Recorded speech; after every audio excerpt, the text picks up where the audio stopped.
Rises and holds their breath. They let the vampires into their house.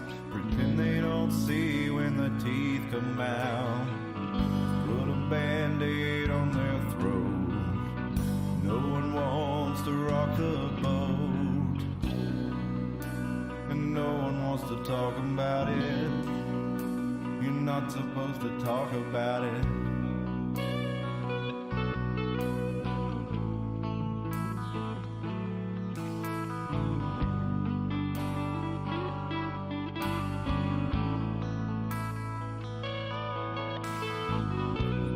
Rises and the players come out. Webs of light spinning from their mouths. Start looking, listen for a little while. And you don't see a very high smile. Pay no attention to the men behind the curtain. Just look away when you see the blood spurting down to a steady drip. I promise to leave you a little bit. I'll be back for another drink tomorrow. I love the taste of your terror and your sorrow breathing in your blood. It's never enough. Program reality, double thing duality, a boot upon the face of all mankind. Our numbers up and the dead won't sign. Go along to get along. Hypnotized by the siren song. The flames are empty and the crypts are cracking open. The horde's upon you and you stand there frozen, waiting for the word. Stand in line and wait your turn. Don't follow the strings to find out who is pulling. Just drink your poison, keep on laughing and drooling, eating your own flesh. The master always knows what's best.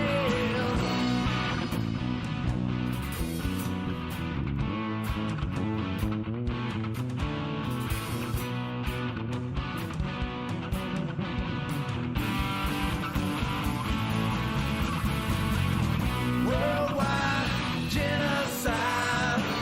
The overlords of hungry parasites. They point the finger and the eagles fly. Raining fire, children die. Starving plague, paralyzed. A pile of bodies rotten, covered in fire. But no one wants to talk about it. It's safer not to talk about it. I cut my strings, no more bowing to the master. I tried to run, but they only came faster. Now I stand my ground. I ain't backing down. Silver bullets in my pistol in my holster. My will is strengthened and my confidence is bolstered. Don't test my resolve. Don't test my resolve.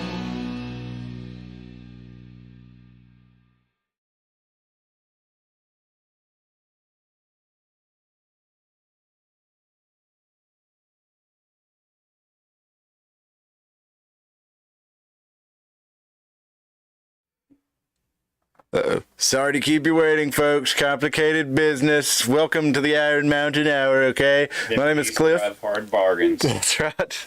My name's Cliff. I'm joined by Tim and Dustin here as we go down the table that way. Welcome to the Iron Mountain Hour. It is Sunday, March the 26th, 2023. We're coming to you live from Carter County, Tennessee, here in the middle of the Iron Mountain, about halfway up to the summit. How's it going, fellas? Masty says hello, too. Nasty, that's right. Masty the Mastodon.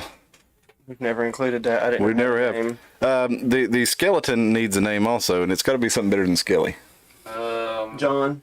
John Skellington. No, it's John Bones Jones, the UFC fighter, because he's bony. Yeah, okay. Let's see. Bone Bro. Yeah, we can call him John. Or Gary.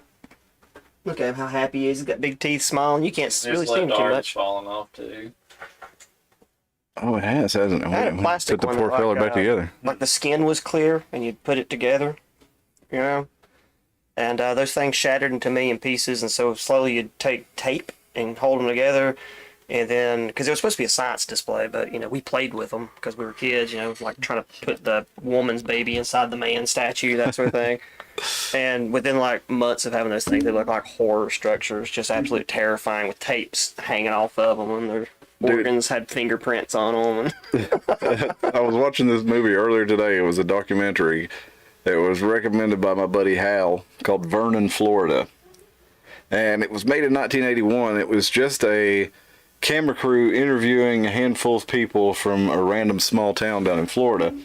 And, you know, back in those days, you would get a wide variety of people. You know, kind of today we have a lot more, what do you call it? I don't know what you'd call it exactly, but homogenization maybe of culture. And so, like, a lot of the back towns, you might have kind of the same characters in each one. And this was back before this worldwide culture had really been influencing everyone to the degree it has today. So these people were very, very unique people. But anyway, there was one old man on there, and he was talking about how he had, when he was a kid, he was going fishing, and they had a donkey that had died, and somebody that around had thrown this donkey into the pond, and the donkey had long since there was nothing left of it but the skeleton and a big pouch of leather around it, you know, where its skin was still intact. And evidently there was a hole in its chest where the vultures, bless you, sir, where the vultures had eaten into this thing. And he was fishing, and he sees a perch come out of the hole in this donkey's chest and get his hook, right? And it goes back down into the donkey.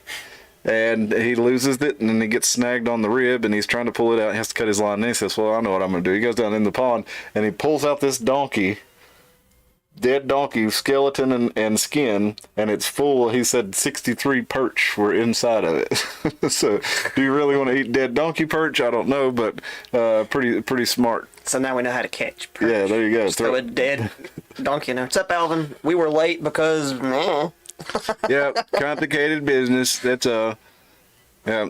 I have issues, and when it comes to technology, you've seen it doesn't always agree with me. I'm actually pretty decent with it sometimes, but there's always these little things that you have to do that I have to learn I how to do forget everything. Yeah. I didn't grow up with a computer. I know that's even for our age, that's a little bit weird. But I bought my first computer when I think I was 19. And I got a job and I went and got it. Up until then, the only computer I had access to was either like library, school, church, and so I was really far behind when Messenger even came out and stuff. So I've been playing catch up for a while, but I'm doing okay now. I didn't get my first computer until I was 24, but I did have my dad had one, and so I would, you know, if I needed to stop by his house and use the computer, I could, or you know, I knew people that had computers, but never got around to get mine until probably about 2006, something like that. Alvin, I appreciate that. We'd love to hear about the Agora, and you take your time. You take as much time as you need. I haven't got together the solutions program, but that is one we want to do in the very near future. You know, I always try to give little bits of stuff, you know, as far as making an independent community, a parallel economy, these kind of things. But it really would be nice to have a big picture show where we kind of roll it all in together and make it into a workable model, something that might satisfy Tim. Tim likes to scrutinize these ideas, and rightfully so. Well, but no, I think you're right to scrutinize this because they're from not just from an outsider's perspective, but particularly from there's a lot of holes in the plan. But even if you're somebody who feels like these are good plans, you know, there's lots of things that maybe you haven't thought of that you're going to have to work through. Such as, you know, Tim's talking about the whole exchanging gold phenomenon, and we won't get into that again tonight because me and Tim will sit here and just. But what about this here at each other? Don't start, Tim. No, not gold. I think my issue is not with the plan. My issue is exactly, Alvin. My issue is as an outsider, as a third party that does not identify as someone who even really should be voting, because I don't consider I've never felt a part of the hive, and so. I understand, even with the Antifa and the people that are out there protesting Cop City and stuff, I understand the anger behind those people. I understand the motivation just the same as I understand Proud Boys. I understand people that are doing shows like your salty crackers and your Timcasts and your Crowders and any other, right-leaning thing. My issue is we're doing a whole lot of talking and not a lot else. And I'm talking about Antifa too. That's a whole lot of talking. Like, because you see Cop City, they're protesting Cop City, and there's like 6 people out there. Mm-hmm. So every Antifa member is anti-Cop City, but there's like 6 people out there.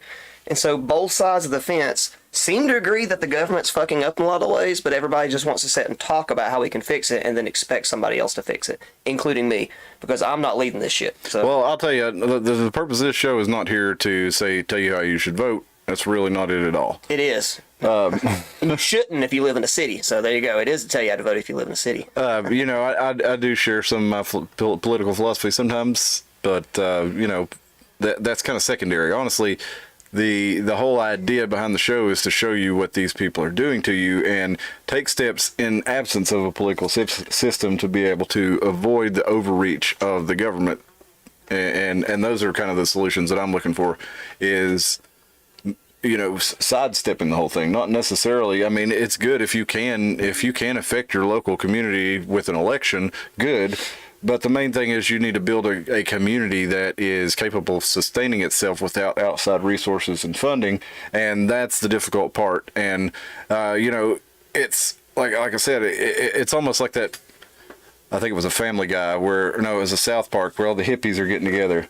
And they're like, whoa, man, we just got to get away from all these corporations and this government, man. We got to get together and we'll have one guy who, just spends all day baking bread. And the kids are like, you mean like a baker? He's like, no, man. And then we'll have another guy who spends all his time, fixing stuff. You mean like maintenance worker? No, man, you're not getting it. It's like, so we'll have all these different professions living and working together and exchanging goods and services. And they're like, you mean like a town? They're like, oh, you're just not old enough, man. You'll get it when you're in college like us.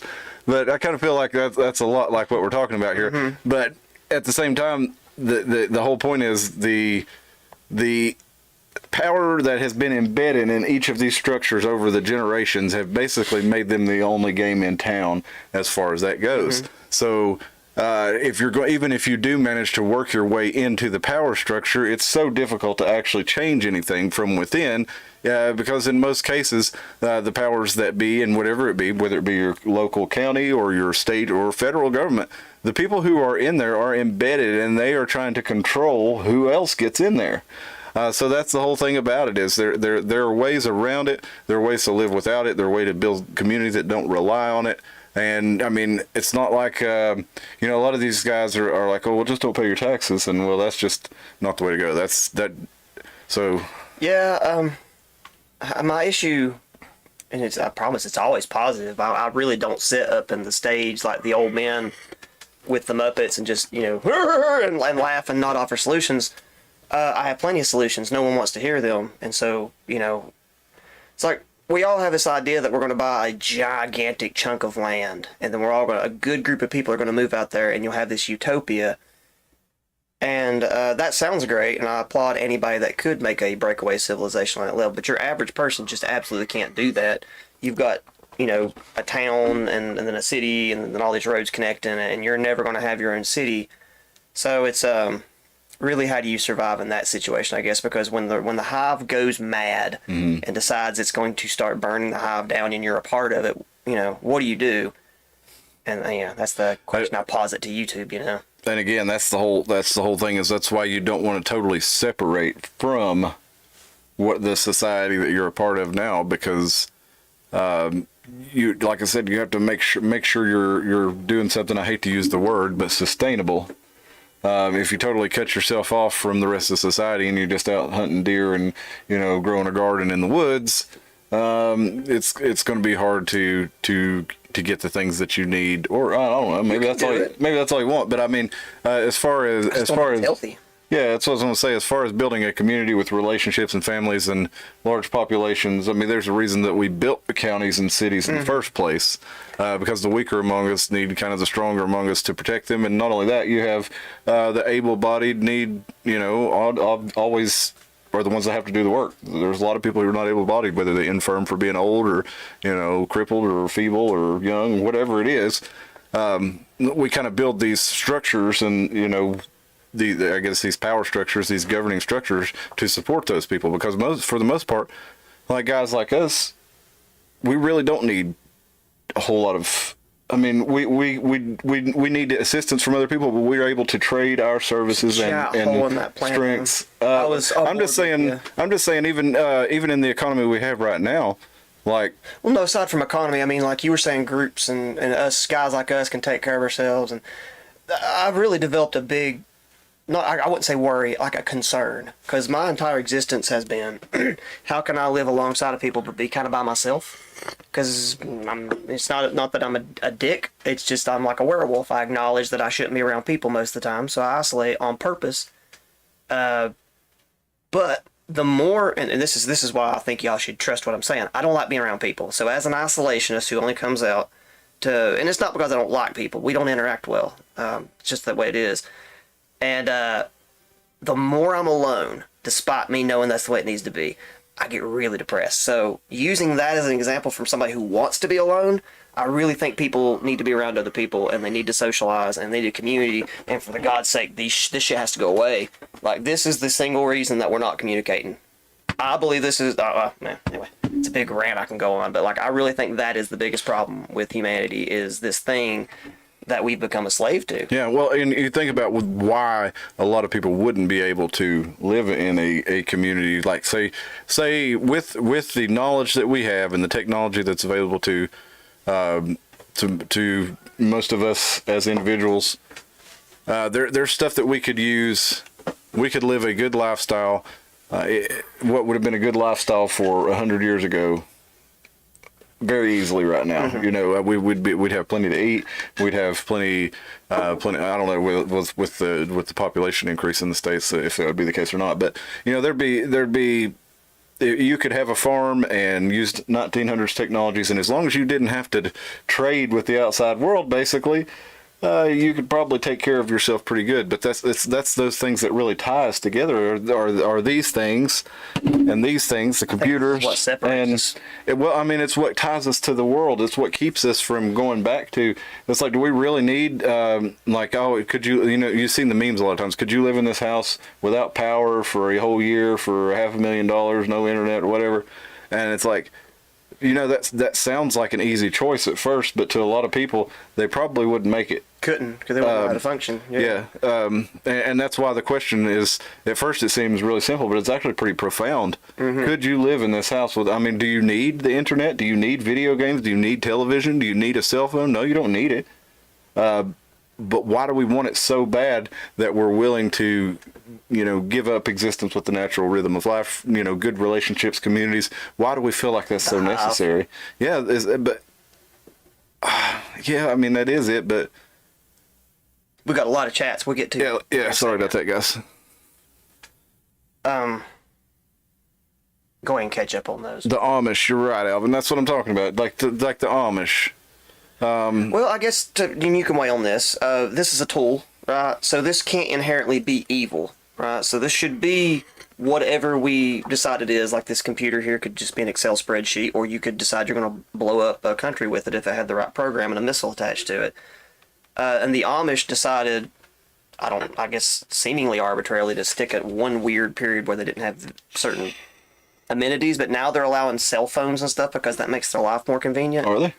The Mennonites, if you go look at the pretzel people that wear the dresses and stuff, they allow... That's funny that you're talking about them. Yeah, there's certain, and I get it. It's a tool. It makes, they had to allow electricity at certain points, and now they're going to have to allow this. But, the Amish brings up an interesting point of, am I taking it too far by getting rid of technology to save humankind?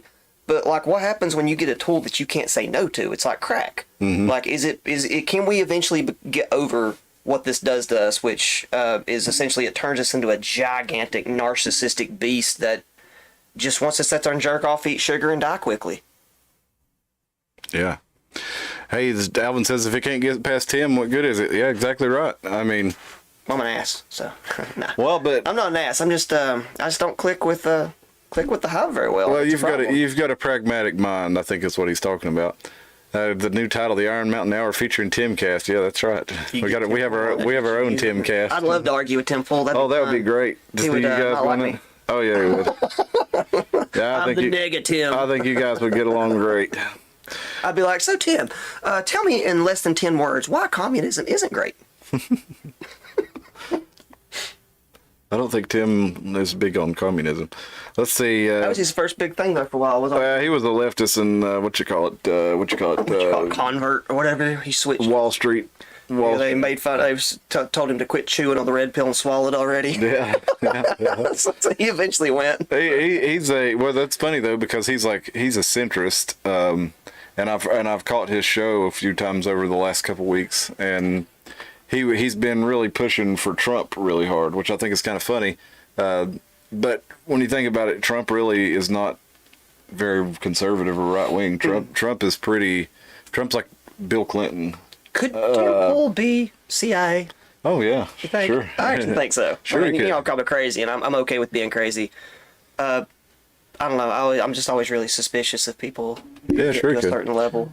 We got Power of the Powerless, Viktor Vaclav Havel. That is how the Czechs defeated communism. Yeah, Dustin can tell you all about that. Dustin, Dustin's our resident Czechophile, I guess you'd say. Czech? I bet he's got a piece of Czechoslovakian machinery on him right now. Do you? Actually, I've got American. American today. Well, a lot of times you might catch Dustin with something Czechoslovakian in his pocket or on his person. An agora is about hiding in plain sight. Okay, that sounds kind of like what we're talking about. Maybe then Is that how you say it? I'm right back. agora. Is it agora? I think it's agora. Okay. It's like agora. Someone who hides in plain sight. Wait a minute. Consider it I was not a thinking of agape. Agape is like a form of love, isn't it? Yeah, that's what I was thinking of. Agora was too. Agora, that just reminds me of agoraphobia. It's like the fear of. Oh, that's what I've got. Yeah. Yeah. It's actually not a fear of being in public places. It's a fear of what's going to happen when you're in public. A public I tend to open have space thoughts. used for assemblies and market. Okay. Yeah, that's why I was getting confused because I was thinking of agape there, Alvin. Agora is a public place for markets and supplies. Okay, cool. For assemblies. So basically a, Root words. How about Yeah. that? yeah, nice. What is that? Etymology? Etymology? Etymology, yeah. Well, you were talking about the Mennonite people, and I actually had this in the stack for tonight. Anti-roost donuts? Yeah, just for our local people here, Alvin. If y'all ain't had an anti-roost donuts for the Mennonite folks down there at the They're usually in front of traders or whatever that place is. yeah, in Elizabeth, and they're right there on the Troyer's, corner. Oh yeah, they're at Troyer's Market on 11E, Mountain View Store in Limestone, and I'm telling you folks, you think a Krispy Kreme is a good donut? Them shit compared to. Yes, they make them. They got them in this little truck there, and they are huge. They're huge. I like Krispy Kreme and all, but man, these things are much better. So they're going to start a store here in Johnson City, the Anti-Roost Donut Shop. And I would just say that they're probably in donut standards probably a lot healthier for you. Probably. Because I forget where the stuff was I read, like everywhere else in the world, the Krispy Kremes have like a third of the sugar Yeah. and a third of there are fewer ingredients in them than the American ones. Like you can look at that way in a lot of foods that they pump into us. Preservatives aren't necessary because they must. Well, I mean, they're going to be Krispy eating Kreme right only now. gets like a 3-day shelf life. Though. Yeah. They really can't have too much in them. Yeah. But they got like a third of the sugar in them than everywhere else in the world. And here they're like, Yeah. there's more sugar than there is actual yeast. Yeah, the donuts are like, I mean, of course you want a sweet donut, but Even though I like the ones I that agree. are, like even like the ones you get from like Walmart, they're less sweet and I think they taste better. Or any ones of them that are not as overly powering sweet. let's see here. Alvin says going lone wolf means you ain't helping no one out. Yeah, that's right. And that's the whole part. We can't do this alone. Nobody can do it alone. If you're going to do it alone, that's what you're going to be doing. You're just going to be living by yourself out in the woods. You're not going to have You're sad, but you family, are. community support. You're not going to have an heir to carry on your legacy. You're not going to have a, not even someone to mentor to carry on your legacy. You're not going to have anything other than your bones whenever you die than if you're just living out in the woods by yourself. So being a part of a community is necessary, absolutely.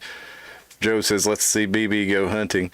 Well, I think about that a lot when I hear, a lot of people's plan for, okay,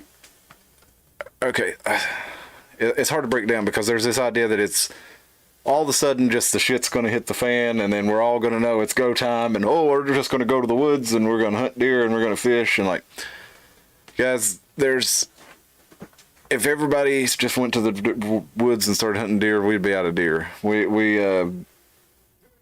Not that I think that necessarily government is what we need, but right now they keep a strict eye on how many deer there are, what season it is, how many babies there are, how many people can hunt the deer and stuff like that. And yeah, they're overrunning us right now. But if you'd think of just everybody that wanted to go hunt a deer, hunted as many deer as they wanted right now in the society that we have, all the deer would be gone. Mm-hmm. The same with the fish. I mean, the carp. One of the rivers up north is overpopulated to the point that the Army Corps of Engineers had to put electric fences over a giant swath of it, and they're acting like, what are we going to do with all these fish? Fucking eat them. There you go. Can them. Yep. Give them to the homeless. I don't know. They're fish. You eat them. What are we going to do with all these living creatures that are perfectly edible and the size of a small child? Alvin says, what's more important survival skill for it's a van, setting a snare for a rabbit or quickly looting a Dollar General? That's a good question. There's almost as many Dollar Generals as there are deer. So. Yeah. I won't say wait. Well, no. This is. I'll tell you the story offline. Off air, because I don't like anything stirred up. I just saw some of the weirdest things today. Alvin says, not a tool. A tool lays there waiting for you to use it, whereas a cell phone makes demands of you. And Joe says he knows the owners of Troyers. Nice people. No, I think Alvin's right on that because the technology behind a lot of the social media is based on gambling, like the whole dopamine hit scrolling. So I guess if you could take something like this and get the controlling malicious marketing out of all the apps and stuff. It's not only that, it's also notifying you all the time. It's become like our marketing thing. Yeah, that's what I mean. Get the marketers and stuff out of it and actually make it just a communication tool. Yeah, when you go to YouTube or whatever app for wasting your time that you go on, there's a search engine at the top of YouTube and all those things. You can look up anything you want to, and most of us just sit there and hit up over and over again until the algorithm finds something that we're okay with. And I don't know if y'all do that, but I almost never hit search anymore. Yeah. And I hate myself for doing that because it's like I can look up anything I want to, and I choose to hit up until I get mad and go do something else because YouTube has disappointed me on this day. It's about a 60-40 for me. Usually, I mean, like I do like the things that I'm subscribed to, it does go ahead and put them up there. So I'm like, okay, I don't have to actually search for what I was wanting to watch anyway. Does that ever make you sad though? When you look at the things that you're subbed to and you go, oh, this is me, because all the videos are shit, and you're like, this is what represents me. This is what I like. Well, I like the content that I follow. I do. I've got like 9 channels because every now and then I'm like, God, why do I subscribe to all these court shows? Well, I watch a lot of my stuff is news and gun stuff on kind of both on all my platforms. That's kind of what I look at. So it's usually stuff I'm interested in, but then I'll find myself getting stuck watching other gun culture people interacting with one another and breaking each other's balls and shit, and I waste a lot of time on. Yeah, I do. That's what I'm talking about. Yeah, because I'll watch something that I genuinely like until one day you're like, YouTube has made me hate this. I don't even want to have anything to do with it for a while. And then it stopped me from reading as much, which Tim says is a good thing. I do use the search bar quite a bit to find a person that speaks very broken English on how to fix something that I'm having an issue with that nowhere else I can find on the internet. Yeah. Now that is handy. That's one of those things when you use it as a tool. We were working on my son's car, and I want to listen to a certain song that's just stuck in my brain. I've got to listen to this now. Mm-hmm. I mean, think about working on a car. How much easier that is now. It is. I use that often. Mm-hmm. It's yeah. Let's see here. What's the name and where are the donuts? So right now, Alvin, the donuts are called Auntie Ruth's.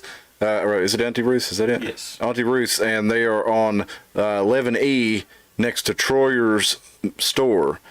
And you go down there, and they've got a farmer's market and restaurant, and it's a lot of fresh meats and vegetables and stuff like that, and cookies, candies, stuff like that they make down there. They got a full bakery and deli. And it's really good stuff. You can get pre-made I don't know what what's something, ambrosia, watercress salad, these weird southern concoctions of, stuff like that. Ambrosia is the name of the dog horse on Labyrinth. Oh yeah, that's right. You're right, it is. My brain, I'm sorry. Get a wrinkle. Yeah, I had just vomited it right out. Yep. Yeah, so they're there from Tuesday through Saturday from 10 to 4 on the Limestone Shop. And aren't they over on Elizabeth, and aren't they there across from the Walmart I'm not on sure if they're like doing Thursdays? food trucks right now, but They were doing a food truck. Yeah. Well, I think that maybe they do that in the warm months, but they usually stand and they'll have a line out there, and it's hard to even get a donut there. Man, they're so good. And speaking of warming up, though, and speaking of Alvin's comment, he says, Usually when people that don't mind waiting in lines, you're like, hey, grab me one of those. yeah. Like, I don't like lines. So Now- if I see a I hate line, I'm waiting just lines. kind of, if I see it and it's too packed out, I'm like, I don't want it that much. No, that's me too.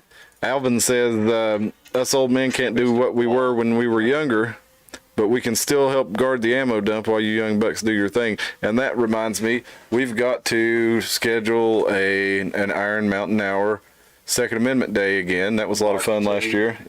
Mark II. Oh, I thought you were going to pull out a Mark II. I was like, where's he got it stowed? That's not like you to carry a 22, Dustin.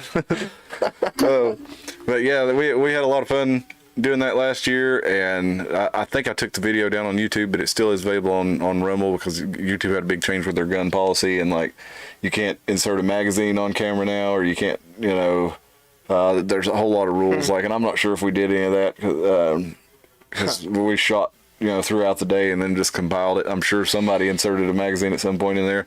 So It's such Even a though random I rule. see It's still happening all the time. Yeah. But yeah, but every now and then they'll strike a guy for it, like Mr. Guns and Gear. They've struck him a bunch of times over it. So Over just inserting the magazine and yet, or screwing a silencer on. because it's gun related, and yet right now, because it's education related, you can go to YouTube right now and watch a horde of wild dogs eat animals alive. It's horrible. But anyway, But yet, you can watch it you because it's can't education. do a live play of a fucking horror video game sometimes. Yes. Because if the horror video game is too graphic, they'll peg you for it.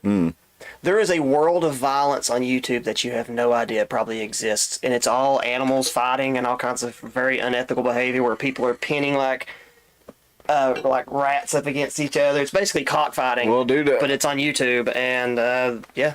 we were There you just go. watching the other night. Cause I've got a Jack Russell Terrier mix, and I was looking at how you go about training these guys to kill rats and Did you stuff. see the rat videos? Yeah, they're Oh. awful. They totally unnecessarily like torture these rats Yeah. before they let the rats- 245 rats dead on Yeah. the farm, like the. Well, no, I mean when they're ratting, that I don't care. I'm talking about when they train the dogs, Oh, yeah, and they're yeah, just yeah. like terrifying this rat. I don't care. I kill rats all the time. I do it for a living. But there's no need to like terrify and torture the poor rat before the Jack Russells rip it under apart. suffering. It rats just fly with seems like technology. there's got to be a better way to train them than to torture the rat. Maybe there's not, Maybe not. but I don't think you need to over exaggerate it for a YouTube video. yeah, So I think some things are entertainment and some things are education. And yes, it is educational to go out in the middle of the bush and watch wild dogs eat an antelope asshole first while it goes, until it finally dies 30 minutes later. Yeah, guys, dogs are awful if they're not domesticated. It's a rat. Yes, Alvin. It is terrible. I don't. Dogs eat. I don't care that they kill the rat. I kind of do just because I'm a puss. Yeah. But I just maybe not exaggerate it because I've seen some videos where it's like the thumbnail is even like this rat just terrified, Yeah. and they put it in slow motion as the thing just rips it apart, and it's like, I know it's a mouse, but like that's still like I don't think we need to be taking pleasure in that. Yeah, you know? that's the thing. I don't care that they kill it, just to taking the pleasure in it and the having fun in the game of it, and whatever. Alvin's like, It's a rat. Yeah, you're There's right, a Alvin. part of my humanity, Alvin, as a dirty hippie that will most definitely die if the government collapses. I'll be the last cockroach on Earth left, actually. Well, I'll just give you an example. I've killed a lot of rats, but You're an exterminator, you should. I had, but I had a couple call me. They had a rat trapped in their bedroom, and they lived out in the middle of the woods. And I went in there, and the rat was running away from me. I managed to just catch it in a bucket, and I was like, because I didn't want to kill it in their bedroom and make a mess. You know? You got any Clorox? But then I took it out of there, and I was like, "Oh, this poor fella." So I just took him out in the woods, away from any dwellings. He probably died later because he wasn't familiar with that area, so it was probably much worse than just stomping on him. But you know, my thing was, he's just a rat living in the woods, and some people built a house in the woods where he happened to be born and wandered into their house. So I figured I'd take him and try to let him out and have another chance. But I think it's like a connection to serial killers. I really do. Like, it's not that you have to. Alan says it's a rat. It's a rat, yeah, but like, I don't know, man. You can like take it too far. Like, if you can take pleasure in killing an animal, I think it's not a far stretch to keep going. And I'm not even saying there's not a part of the dark Jungian shadow part of you that doesn't enjoy that part of you that does violence, because that'd be very untruthful of me to say people don't enjoy committing acts of violence. Like, we're very violent creatures. I just like to have permission to enjoy it. Like, you know what I'm saying? Like, if I'm killing a rat, it needs to be for a reason. I don't need to go on YouTube and be like, let's watch rats die. Yeah. Though, by you capturing the rat and putting it out in the woods somewhere, you at least fed something else. Yeah, there you go. That's probably what it is. That's more. Yeah, that's probably what That's happened. more in line with nature. Yeah, you're right. And again, Instead of killing it and basically throwing it away, Yeah. you actually. It's like, it's not going to survive out in an area it doesn't know, but something else will take advantage of it. That's true. Benefit. Circle of life, baby. Yeah, now I've sat in the barn and shot plenty of rats with rat shot too, and Oh, yeah. I'm not with knocking regular old hollow points, but I'm knocking people who go, hey, for 500 subscribers, I want to shoot this rat right in its face and put it in slow motion as you can watch the BB pierce its head and it goes squeak over and over again. As Yeah, it that's just, too much. You know what I'm saying? That's what I'm talking about. Like, kind of finding pleasure in weird things, like the man. kid that throws an earthworm in the microwave so you can watch it blow up. yeah, there you go. Well, I don't know how we got from donuts to rats, but Well, I don't know. I think it's like sort of the thing. It's like everyone says it's a rat. It's still a living creature in a sense. Yeah. So it's like you need to show it. Even if you are going to exterminate, show it respect and not just. well, think about people and their pet rats. You know, I'm sure there are people who have pet rats. That, you know, I love pet. I love like pet rats and stuff like that. Yeah, so they definitely have. There's a lot of difference between a vermin and a pet. So, but the thing is, that vermin and that pet is still the same kind of creature, man. So, well, just like so- that I dog guess out there you could eating the still deer say- by ass first, it's the same thing as the dog we've got. it's just like if a criminal breaks into your house and is trying to harm you. Yeah, you're going to shoot You him. smack him just like you smack your wife. No. Yeah, you're going to shoot him, but and you might even take a little pleasure in it, but that's not because you're harming someone. That's the pleasure you're taking is because you're protecting your family, or you're I don't know. Now that we're defending things so much, I'm starting to weigh in on Alvin's side and think maybe we should just start shooting things for pleasure. Just Well, it's sort of like the people. I'm like, okay, another environment kind of pest. A lot of around here we hit coyotes. They'll definitely screw a lot of stuff up. But there's definitely if you're out there and it's on your property and you shoot it and it dies quickly, that's fine. Rather than giving it, a piece of meat that's on a hook, so it sits there and hangs itself with a hook in its mouth and dies a slow, painful death. Shoot. That's not cool. I guess my biggest thing is I don't like. I'd rather just. Oh, hey, Anna. Sorry, I missed your cut. I'll get second. I'm like I said, I'm okay with killing pests and that sort of thing. I just don't think you need to do it unnecessarily cruelly because of what you become. Yep. That's more I want to keep my soul intact if it exists. I guess it's kind of that way, like, still the Native Americans and like a lot of like the old pagan cultures, like you respect the things that you do that stuff too. Yeah, I do. Alvin's going to put worms in the microwave. Let me catch Anna's chat here. The grubs blow up the best out, but they also taste like peanuts according to Crocodile Dundee, so you might want to eat them. Anna says her neighbor gave her venison sausage and 2 venison steaks. You need to learn how to cook. Yeah, you do. If you got some good food there. She praised the hunters because she can't do it. Living in Wisconsin, saw her neighbor dragging in a deer. All right, dude. I love venison. Summer sausage. That's probably my favorite way that I've had deer. And I'm usually not a huge summer sausage person. And I had it that way, so oh man, it's really, really good. I had it in Outlaw Fest up in Bowling Green, Kentucky, where the band I was playing with before Dustin and I started playing together, Hanging Judges, we got kicked out of Outlaw Fest. So that was I remember that story. That was a lot of fun. not really. It was, it was until it wasn't. We'll put it that way. Still, for deer, deer steak wrapped in bacon is probably one of the best things. Yeah, that ever. is good. Getting the pigs involved, huh?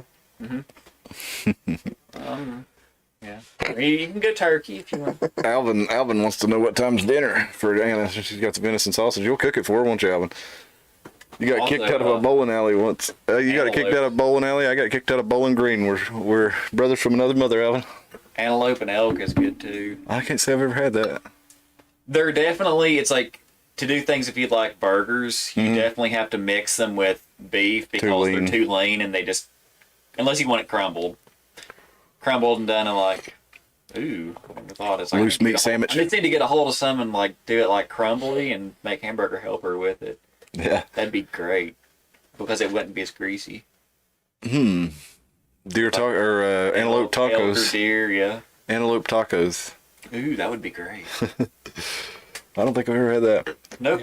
But you know, we were talking about the deer and stuff, but the fish too. You think about the amount of fishermen there are out right now, and how they, you know, there's spots in the county you go. There's people there fishing every day. You know, the amount of fish you can catch is pretty much limited by how much they put in there, because mostly what you catch are the rainbow trout that they stock. If they stopped stocking rainbow trout, I think we would fish out the bass and everything really, really quickly. Well, the fish farms for sale up Hampton. Yeah, Make a yeah, little bit of money off doing that. yeah. After Raise the, fish, but I'd be surprised if the feds don't take it over, because they did take over that fish hatchery out there in Unicoi. It's been like 20 years ago. But it was a state hatchery, and the Forestry Service took it over. And they weren't they going to do away with it? And then everybody, you know, reached out to their congressman, and the feds took it over. And it was like basically all these Republicans cheering because a piece of their infrastructure was given over to the federal government. Alvin says, living up here on Holston, the fly fishermen do a lot of fishing, but not much catching. Yeah. Yep. I'll tell you, man, except for my buddies that I know that have a boat that are really, really good at fishing, most of the people that I see that fish, that catch a lot of fish, are just creek fishermen and bank fishermen. doing it for the entertainment more than the one fish they might catch that day. Yeah, more for fun. I used to catch a lot of fish when I would do creek fishing a lot. I would go up in Unicoi, and I always like to try to catch the native species, and it kind of threw me because I always thought a brown was a native, but it's a stock trout too. But you know, I'd always try to catch the brook trout, and the browns, and like little what you call it? I can't think of the name of it. Little red-eyed fish. Catch a little red-eye. They're a type of bass. Yeah, rock bass. Rock bass. Yeah, Yes. that's why I couldn't think of. I was trying to think of rock bass. Anyway, but the native fish were always what I tried to catch, but I always ended up catching more, you know, just rainbow trouts than anywhere. And then lake, I've just never been much. Not a good angler. I've never been a good lake fisherman. Good at it. Did you ever catch a mud puppy? Yep. Besides Water bluegill, dog. I was good at catching bluegill, and that's about it. Even though it's like, you know, in a eating situation, there's not a lot there. There's not. Yeah. I've literally only caught bluegill and rainbow. I don't think I've caught anything but Alvin that. said even Brad Pitt doesn't catch that much. You know, there's a rumor that I think I know where Brad Pitt lives, that he has a house here.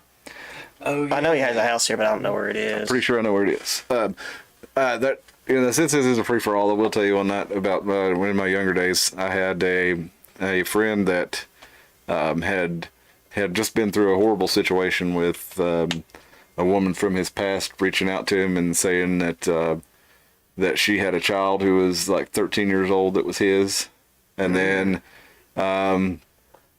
he got together and took care of the child for like 2-3 years, and then she's like, oh, actually it wasn't yours and I'm leaving you. And so I took him out with me and some friends took him out. Yeah. Not a cool thing to do. Yeah, she basically, you know, knew it wasn't his and used him to get him along to a couple of years till she could set herself back up or whatever. That's sewer. He had a bad time of it anyway, and I took him out. At least get a one punch in. On the baby, not the woman. It's okay to punch kids, right? Just can't punch women.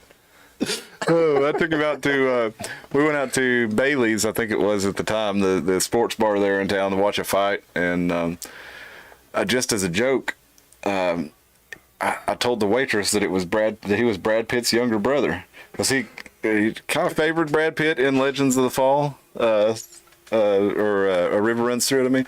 I mean, and she believed it that he was, and she was like, well, that's not what his ID says. I said, do you think Brad Pitt's his real name? It's a stage name. Like, he lives here in Johnson City. Like, this is his little brother.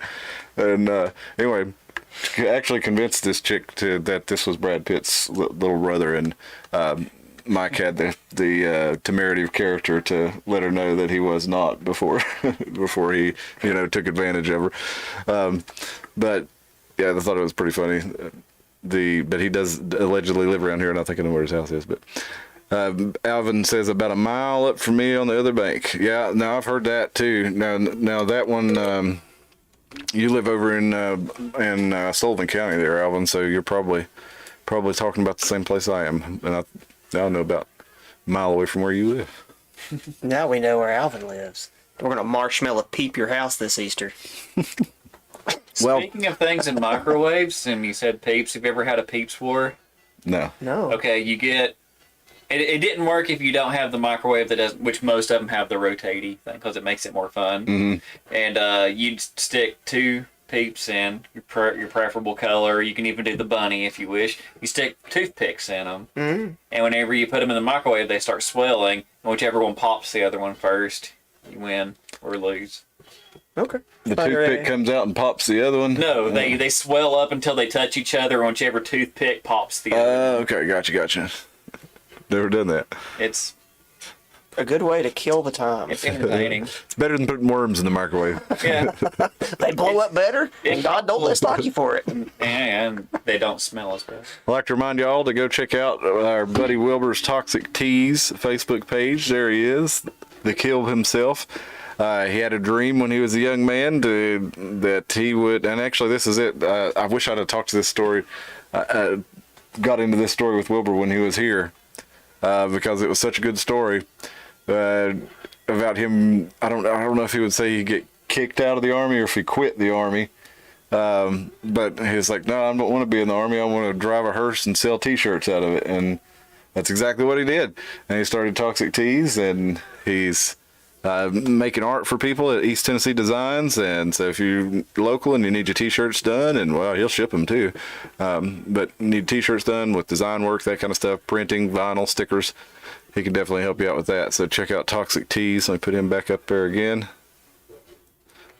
Toxic T''S.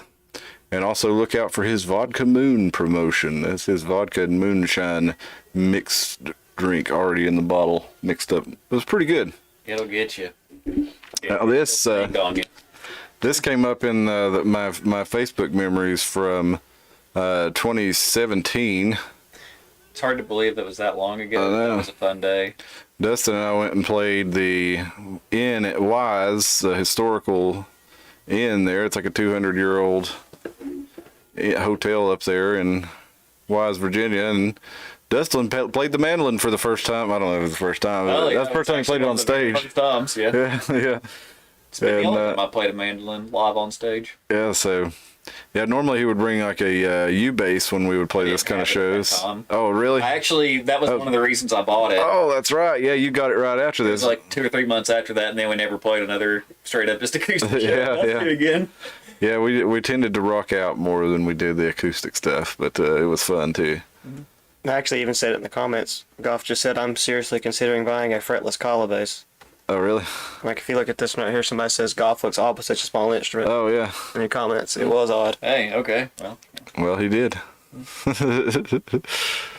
which I love that little bass. And Tim knows that bass. It's okay. yeah. Sounds like a doghouse Yeah. when you plug it in. Yeah, it does. But It it's still sounds about awesome. the same size as And that it mandolin. Feels like you're playing something you bought from Toys R Us because it's like these are rubber strings and Yes. this thing sounds like an upright. This doesn't work. You're like, things don't. This doesn't add up. But yeah, I was really impressed with it. When Everyone you plugged always it. is like that. It's kind of a neat thing. Whenever all my basses that I play, it's like, okay, either I have a big purple fretless 6-string, or I have that little thing. So when people come in and see, they're like, even if you don't catch them with the music first off, they see it and it brings them in out of curiosity, and then they actually will listen because they're curious. There's the Inn at Wise. How much was that thing? It was like $380, That's not something too like that. It wasn't too horribly bad. Yeah. I'm sorry, I told you it was a 200-year-old inn. It's a 100-year-old inn in Wise, Virginia. I recently bought a guitar lele. You remember that? Yeah. It's a ukulele with 6 strings. So you know. Okay. I just happen. I hate when I travel in places. I usually try to take a mandolin or ukulele, but I don't play those. So I spend like all my trip trying to learn how to play an instrument. I won't play until the next trip. Yeah. And so when I realized they made a ukulele with 6 strings, I was like, let's just do that. I started to do that with the banjo, but I never was happy with how it sounded playing a guitar like a banjo. Oh, you talking about like the Dean ones where they string it 6 strings? Yeah. And it no, but the rolls don't sound right. It just sounds like a guitar with Exactly. a twang in it. Though the bass Joe is kind of fun. Yeah, I'd say it is. Because I'm it not trying. actually, you know, in the upper registers of it, it actually does sound kind of like a banjo. And it has a very neat timbre to it. Let's see if I can If they find this weren't, video. if they weren't so damn expensive, I almost bought one. There was these, But I'm not paying what they want for them. there was these Or guys. something I'm not going to really, you know, for more of a novelty thing. Mm-hmm. I don't really want to put that money into it. Because it was like $1,000, and I'm like, Yeah, that's a bit much for something you're just going to keep around. and it's heavy. I just didn't like what he was talking about with the banjo that is strung like a guitar. It discourages you from playing it like a banjo. Well, like It this doesn't guy sound here right. that did all these Metallica and Slayer covers with the banjo, he just played it on a 6-string banjo, didn't he? Or did he use Rob Scallon. I have no idea. I think I think it's Check the headstock. Let's see. Nope, he's actually playing a 5-string banjo there. Okay. That must not be the guy I was thinking of. There was a guy though who was playing a bunch of it was like Thunderstruck, Steven Seagulls and stuff. I think that's who it was, and I think they were playing a 6-string banjo. I can't remember. One of those groups was just playing guitar on the banjo though, and it doesn't not as cool. But so eventually I learned some sort of semblance of banjo picking. I think I could do banjo picking okay. I started out with finger, like a classical guitar, so the finger things always felt natural for me. My fingernails are like fucking onion skin paper. The thing that takes getting used to, you getting used to those little pick things. But the main thing is, like where on guitar you would roll your fingers, on banjo you're actually usually alternating with like your high string and then your lower strings to make it sound like you're doing a roll on a guitar. But if you actually try to roll, it's not going to sound right. Well, the and that highest was the string tricky is where part. your thumb is. Yeah. Is one of the things that gives it that banjo roll. It's Yeah. real simple. The ukulele has that same effect Yeah. too. But well, I can fake a banjo. I'm not gonna buy one. You can borrow mine if you want to. The play it ukulele, sometime. it's the same tuning interval as what a banjo is. What is? The ukulele, DGBG? Yeah. Yeah. Okay. Well, I never Yeah. paid attention to that. But That does then make you have sense. But, the high string's at E. Yeah. So it's like it's yeah, that you're right. fifth tune. It's that We got the high. fifth, fourth tuning. Well, all those banjos. The older banjos don't have that 5th string though. So I wonder how you get that extra little. Well, those are Irish banjos and those are meant to be played with picks. And those are like what Rod Stewart plays. You ever heard Rod Stewart play the banjo? It's actually pretty decent. I probably heard a Rod Stewart song with the banjo, Yeah. but I wasn't aware he was doing it. Is it more like that kind of stuff where you're like more strumming it, Yeah. Almost like death metal. like claw hammer? Is that Yeah. what they call it? No, it's not clawhammer. It's clawhammer is using your backs of your fingernails and your thumb like this. Oh, that is So ugly. it's like when you're holding a hoe handle. You come in from the field all day, you can't really do finger style, so you just hold that hoe handle hand there, and but it's pretty fun. Speaking of music, you were talking about Afro Man hanging out in Bristol lately, and he recently had some. Why don't you tell us about it before I play the video there? There's a shop called the Zerati Shop. No. I mean, Afro Man has a liking for weed, and weed's legal in Virginia, so he hangs out at the Zerati Shop every now and then, I guess. And with what you're about to talk about, some police officers raided his home incorrectly because they thought they were looking for something else, and he used the security footage to make a video of the cops raiding his house. But long story short, now these guys are suing him for using the footage of him breaking in to make a video. So there you go. Well, here's his. I won't show you the whole video. Here's a little clip of that Trending he on shared today. TikTok, lemon pound cake. He's a family guy, lemon pound cake. The munchies because he got high, lemon pound cake, pound cake. So does he actually write anything original? Because even Because I Got High was like another children's song that he put hot lips to. And that right there was what? The Boardwalk. At the Boardwalk. Yeah. He says, while meth labs are blowing up, little children are getting kidnapped and molested. This guy, Deputy Dumbo, Duck, Douchebag, Dynasty, Fidel Castro, Uncle Jesse, Osama bin Laden, or Osama bin stealing my clothes, is at my house stealing money, disconnecting video cameras, and playing with stuffed animals. And I guess that's the sheriff's deputy who Where'd this happen at? broke into his house. I'm not sure. Because it weren't Bristol. No. I'm not sure where he lives. But, yeah, so they're apparently, I didn't know he was getting sued, but that brings up a whole other question, man. Like, okay, if I have, say, a for-profit show where I'm showing improper police behavior in public, well, I'm allowed to profit off of that, right? What do you mean? Like, if I'm doing an audit show, do I have to be a 501c3 charity, or Well, that's not profiting at that point. No, I'm saying, can I profit from it? Can I then commercially sell advertisements on it? If I have like a audit show and I post it on YouTube and they post ads on it, that's me profiting commercially from it. Depends. I follow Old Squishy Gardener on YouTube, and all he does, assuming it's I don't know, he's never shown his face, never doesn't comment or nothing. It's just court cases that they find interesting, and they put little things at the top saying why they're showing this particular one. I don't know if that's monetized or not, but you can look in the comments and see where people send them money, like super chats and stuff from time to time. And that is completely just where he's pulling it off of the government records. Like now they've had so many Zoom meetings and stuff ever since the lockdowns that all those court meetings that you find on Zoom, you can find almost any court meeting online now if you really want to find something. And so people are making channels out of this, and yes, they can monetize those. The difference is, I don't know what the difference is. It seems like this isn't even a courtroom, that this is his house. So, I mean, it is a interesting case.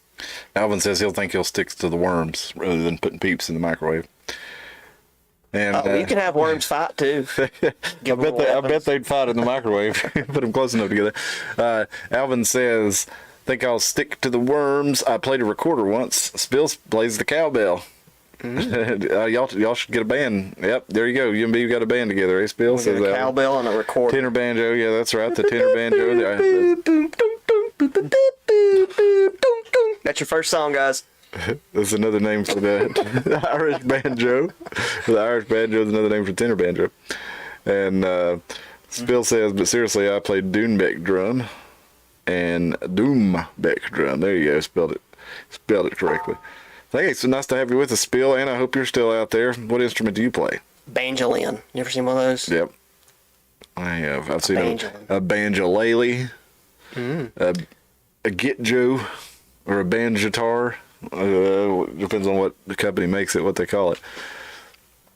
So for our local area here, they're doing a thing, where they have, the Tri-City's best and all that stuff. Well, this is the Tri-City's best pizza, and they're saying it's between Greg's Italian Pizza Pub, Rocky's Pizza, and Sim's Pizzeria.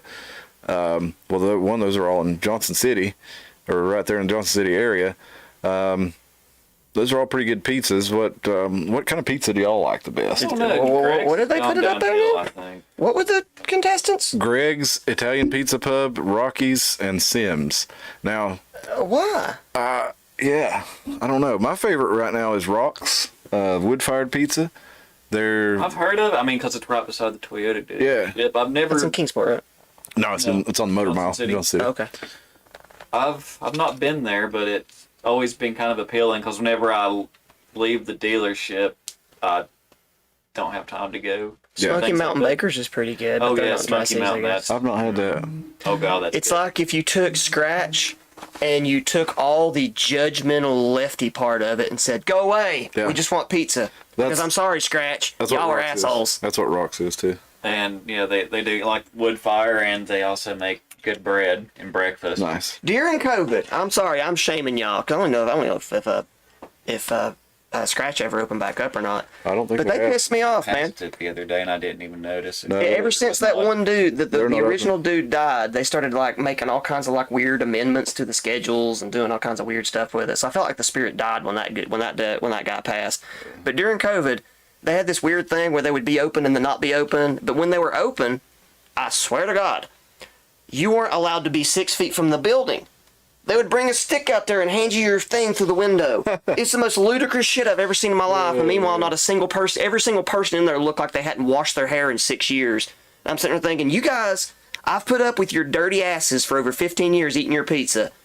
And you just was waiting for a chance to be assholes. And that just pissed me off. But anyway. Well, I won't say where it is exactly, but I ran into a similar situation with an establishment. Well, I just went to war with Scratch. Name it. No, I'm playing. He has a business. You don't need to go to war with people. No, I don't want to do that. But and it's a lot easier to go to war with a business that's pretty much defunct than one that's actively in business. They could come back. And I don't want to, and really I don't want to go to war with them because this was more just them being kind of dumb. But it's a place that serves alcohol, and I was in there and I was talking to the owner, and he was like jumping back from me because I'd get too close to him and I wasn't wearing a mask, and he was talking about how, we had to have all these people wear masks and we're doing all this strict protocol. And then just a few minutes later, he tells me, oh no, everybody in here has had COVID. And he's like, we all were out and we had to close for a certain amount of time. I was like, well, weren't you wearing masks?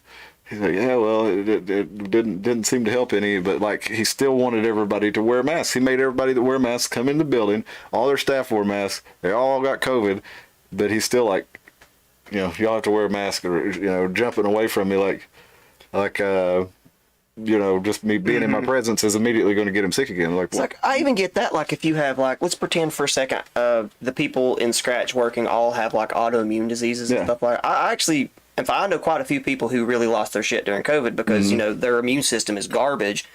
And I really understood that. I was like, yeah, if you get sick, you're in a lot of trouble. I think, and this is kind of what I've been harping about, no matter what, with lefties, righties, who's going to civil war over what, and gender issues and taxes, whatever we're talking about. It doesn't matter what side wins. If the side that wins is a bunch of assholes, we've lost. And that's what's happening right now, is both sides are turning into assholes. So whoever wins, I lose. And that was the whole point with the Scratch thing. I respect you. I have a mask on, and I'm standing outside in the snow 6 feet from your actual window. You don't got to be rude about it. That's all I'm saying is, like, as soon as you start being rude, you've lost me. That's all it is. Yeah. Well, what style of pizza do y'all like best? Since because a lot of our viewers don't live around here, so they probably don't know these particular places. But Rocky's and Greg's both do a strip style cut of pizza where they don't cut it like a pie, they cut it in the strips, which they'll cut it the other way for you too. But I've always found that kind of weird and a little off-putting. The scissors is what. Greg yanks out the big scissors and starts cutting the pizza. Is what I always thought was weird. Yeah, it is. Like, that's what cheese sounds like when you cut it. He goes. It's a lot like rubber. Yeah. It's like, I don't know. The cutting style doesn't bother me because sometimes whenever I bake frozen pizzas, I cut them that way. no, it's okay to cut it with scissors. It makes sense. Well, not It just, scissors. I still use a pizza cutter, but I cut them in that. So you like a Rectangle. spill like says like a slightly burnt, thin crust, slightly overdone but not burnt. It's California style. Now I'm an equal opportunity man. I like a California style. I'm Chicago and New York all the way though. Like my favorite pizza that I want to eat the most often is New York, but I really like a good Chicago pizza now and then. But it's hard to find one around here. I pretty much have to make Alvin one. says Machiavelli's and Mad Greek. Yeah, Mad Greek used to Mad have a Greek is location in banging. Elizabeth, and I was always sad when they closed down. Mad Greek is good. They got one in Johnson City too, and they've got great big 16-inch, 18-inch Stop lifting. New York style. To me, it's got to be Crazy Tomato. Crazy May is good, but good God, It's expensive. your breath is going to Oh yeah. turn grass brown later that day. I've never had worse I had a traumatizing incident, man. I went to an all-nighter at a church, and I forgot one of my friends was having a birthday party the next day at Mad Greek, and I went anyway. I was just killed. My eyes are all blood red.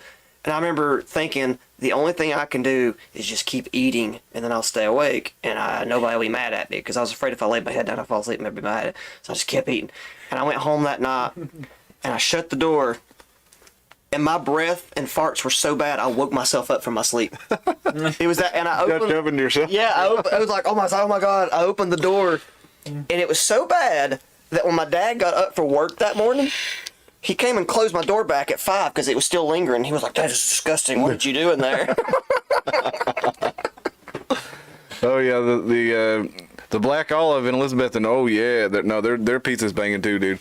Now those guys are, as far as I know, they are Italians from New York. That's what they sound like, and they got this like. She sounds like an Italian New Yorker grandmother that greets you when you come in. From these actual like Italian places, I don't think I've ever had pizza from any of them. I just would rather have other Italian foods because there's pizza places everywhere. Exactly. Like, why do I want pizza if I'm in a... Well, I have access. Order you one on the way home from a Black Olive sometime, but be sure and give yourself, like, if you're still working in Kingsport, call it in when you leave Kingsport because they're so freaking packed. They'll tell you 30 minutes, but it's going to be 45, 50 minutes. But man, I'm telling you, it's worth it. You working in Kingsport? Right now, yeah. I'm doing remodel stuff. Pepperoni farts will blow your drawers out, says Alvin. Crazy tomato parts. Bill, you gluten intolerant or whatever it is? That comes up. Do you think, and this is a theory, and maybe Spill can answer this as a gluten intolerant person, I don't think we have gluten allergies. I think we messed up gluten. Because like bread at one point had like 7 grains, like an Ezekiel stick or whatever, and like modern bread has like 40 grains down it. And it's like, I think we messed up gluten because everybody had a gluten allergy out of nowhere, including my sister-in-law's dog. So it's like, I don't know, man. I think we really messed bread You could up. be right because for how long did people like most of their food was bread and water with some meat once or twice a week? Most people had to subside on bread. And now I know a bunch of people who are gluten intolerant, including animals. So I'm like, Yeah, you might be right about that. You might be on I something think we there. fucked up gluten, y'all. I'll tell you what though, proteins. I had a gluten-free chocolate cake one time, and I did not know how much I like gluten until I ate that chocolate cake. Like, man, I love gluten. I will never eat another chocolate cake that's gluten-free again. I'll tell you that much. Or the perk is, if you're using like regular breads, do like a sourdough. Sourdough actually makes a bacteria in it. Where it's soured, it actually has a antioxidant effect for you, and it's good. Now I went to Washington D.C. and got the pizza up there is a different kind of deep dish. Y'all ever had Washington D.C. deep dish pizza? No. It's like this freaking thick Oh, bread. that's Chicago style. No, it's not Chicago style. Oh, have you ever had Chicago style? It's basically a soup inside of this giant crust, and it's inedible, and you should never order one. Oh man, I love Chicago style. If you do it right, it's got a big thick layer of cheese on the bottom, and then the sauce, it's chunky sauce on top of it, and then it's inside like a big bowl crust. But now the DC deep dish crust, there's several different places selling it around Union Station that were the same kind of thing, but it's like a big old thick hunk of, I don't even know, sourdough, or what, ciabatta bread almost, and it has that sourdoughy taste, and then a crap ton of cheese on it, very little So where sauce. the hell do you get food in DC? Because the only time I've Subway. ever been, Subway. It's the same way. No, literally all the food's underground. Yeah, The metro that's what I'm saying. station. Around, It's like literally, it's like. I remember the last time I went to DC, and it's the last time I really ever cared to go. It's like we're trying to find food, and there's nothing but like weird bougie places. Yeah. A place that I think you might get a voodoo doll made from you. Yeah, Liquor stores. that's the place to go though. And one Subway. Well, if you go underground, especially, well, not even underground. If you go in Union Station, there's all kinds of. Well, actually, you did go underground to find most of the food down there. Actually, now that I think about it. Okay. But yeah, I guess we didn't do that. So they did this thing here in Bluntville. Oh wait a minute, I was gonna ask you, what do y'all think about chain pizza versus independent pizza? Is there a chain pizza that is comparable to a good independent? I don't think there is. I like chain pizza, like I like Domino's, Papa John's, and Pizza Hut. Domino's is probably winning the chain war right now as far as quality goes. I'm a pizza aficionado. My Okay, son is a pizza fiend, so we eat it a lot. being honest, I guess because also the cheap, but also where their ingredients are actually cleaner. Like damn Little Caesars. Are their They don't ingredients have, You like, don't get the hot and ready. Little Caesars is actually really Yeah. good. Don't get the $5 hot and ready, and Little Caesars You actually have is them, actually if really they good. actually make it for you right then Yeah. and there. They're actually, I was like, I've always been like We impressed. used to And get Little Caesars Yeah. back in the day before the $5 hot and ready Yeah. thing ruined it. You because- buy the big envelope of them. Yeah, you get that big domino shaped thing with the plastic thingies on top of it, and then they it was introduced like the pizza. yeah, and then they introduced the $5 thing, and everybody went, "Oh, this is cheap but gross," and so everybody stopped eating there except for people who wanted cheap but gross pizza. Cody Brown's Alvin says, Cody Brown's is kind of like California style never had the pizza. pizza. It Never is had pretty their good. pizza. Just They got burger. some different kind of toppings on it, different styles. Well, that's the thing. Places that have other things, I don't get pizza. I've Yeah. never had pizza at any of these places. Right. So I'm like, I don't. Maybe I'm like more No, I agree with you. regressed on that, or the fact I don't eat out a whole hell of a lot too. I tend to, if I'm in a new area, that's what I'm looking for is the pizza. I look for like Mexican places. Right. Mexican, I have a factoid that has no place here, but I feel like it's something that if I could do, I feel like my life would have purpose.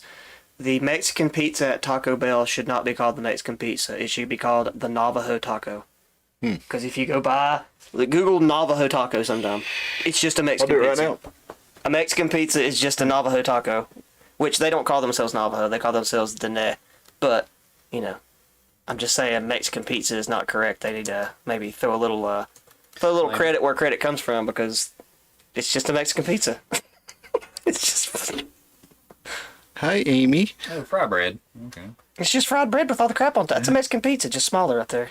Or you'll hear people that they just call it a fry bread. That's what they.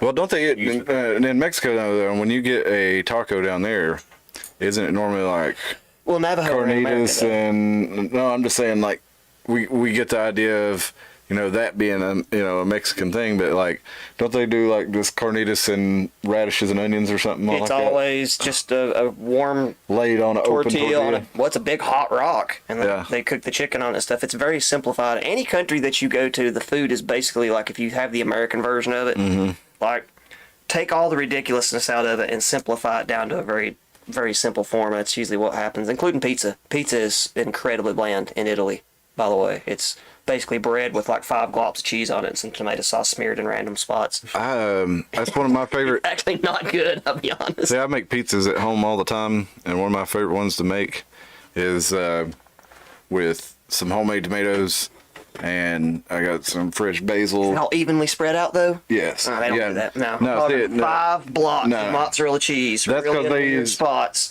They use fresh mozzarella and they just throw it on there. I usually don't use like- fresh mozzarella. There's almost nothing on it. It's basically a piece of bread in Yeah. a disc with like, what do you want on that? Basil? Cool. And they throw basil on it. And you're like, I guess we're eating bread for dinner. Yeah. And then everything in Italy closes at 6, so you're hungry until the next day. So, Well, I like that. I take I use the high moisture, which do you want fries with that? That was the confusing part. the high moisture, high milk mozzarella. It's not as good as the fresh, but it's pretty good. But you slap that stuff on there, and I just make the crust and slice up some tomato and, like you said, evenly spread it Evenly out. spread it, yeah. And then don't put any sauce on it. I just spread the cheese all over it, and then basil leaves around the whole thing. Mwah. You know why? I don't know if that's how the Italians really do that or The not. real but- truth of it is America might suffer in some locations as far as being too corporate and, being too about the man and whatnot. But I promise you, the best food is actually in America. Because it's like, if you go to France, you only eat French cuisine. If you go to Mexico, you're eating tacos the whole time you're there. And if you go to Italy, you're eating Italian. They don't have but one McDonald's and it's in Rome, so you're fucked. It's just spaghetti. Is that right? I swear to God, if you want to go to McDonald's or something, you got to go to like a gas station way out in the middle of nowhere. They're almost non-existent in most of these places. And so when you come to America, you're eating when in Rome. If it You're weren't for eating that, exactly what if they it got. weren't for that 3-round shotgun ban there, I would move to Italy. You Get can away do from it. McDonald's. That's a fact. Well, we can talk about that later, but like I think you would have a nightmare there. I would. 50% of their don't wanna economy go. is in the black market because Yeah. they're so heavily taxed. I don't really go to Italy, but I live in Italy anyway. That's gorgeous. It's just it's Oh, yeah. so taxed. People choose not to drive and all kinds of crazy stuff. Go to old Czech land. The Czech Republic. I've never even If I could- been near that part of the part of the Even if I world. could ever learn a Slavic language. Why do you like the Czech thing? What is that about? Is it blood? You check? I don't know. I've never looked that deep into it. There might be more of a genetic marker Maybe somewhere it's in my brain. reincarnation. You was check and now you long. Is it that they resisted the Soviets to the degree that they could? Yeah. Even when they were under control, they were like, "Oh, we're still going to do our thing, even though we have to kind of abide by you, but we're still going to do it in our way." And since they got out of at the end of the Cold War, they've been the opposite of most of what Europe has done. Yeah, the Czechs have been based. Yeah, they've been very based. They whenever they made their constitution close to America and its original stance, and then it's like they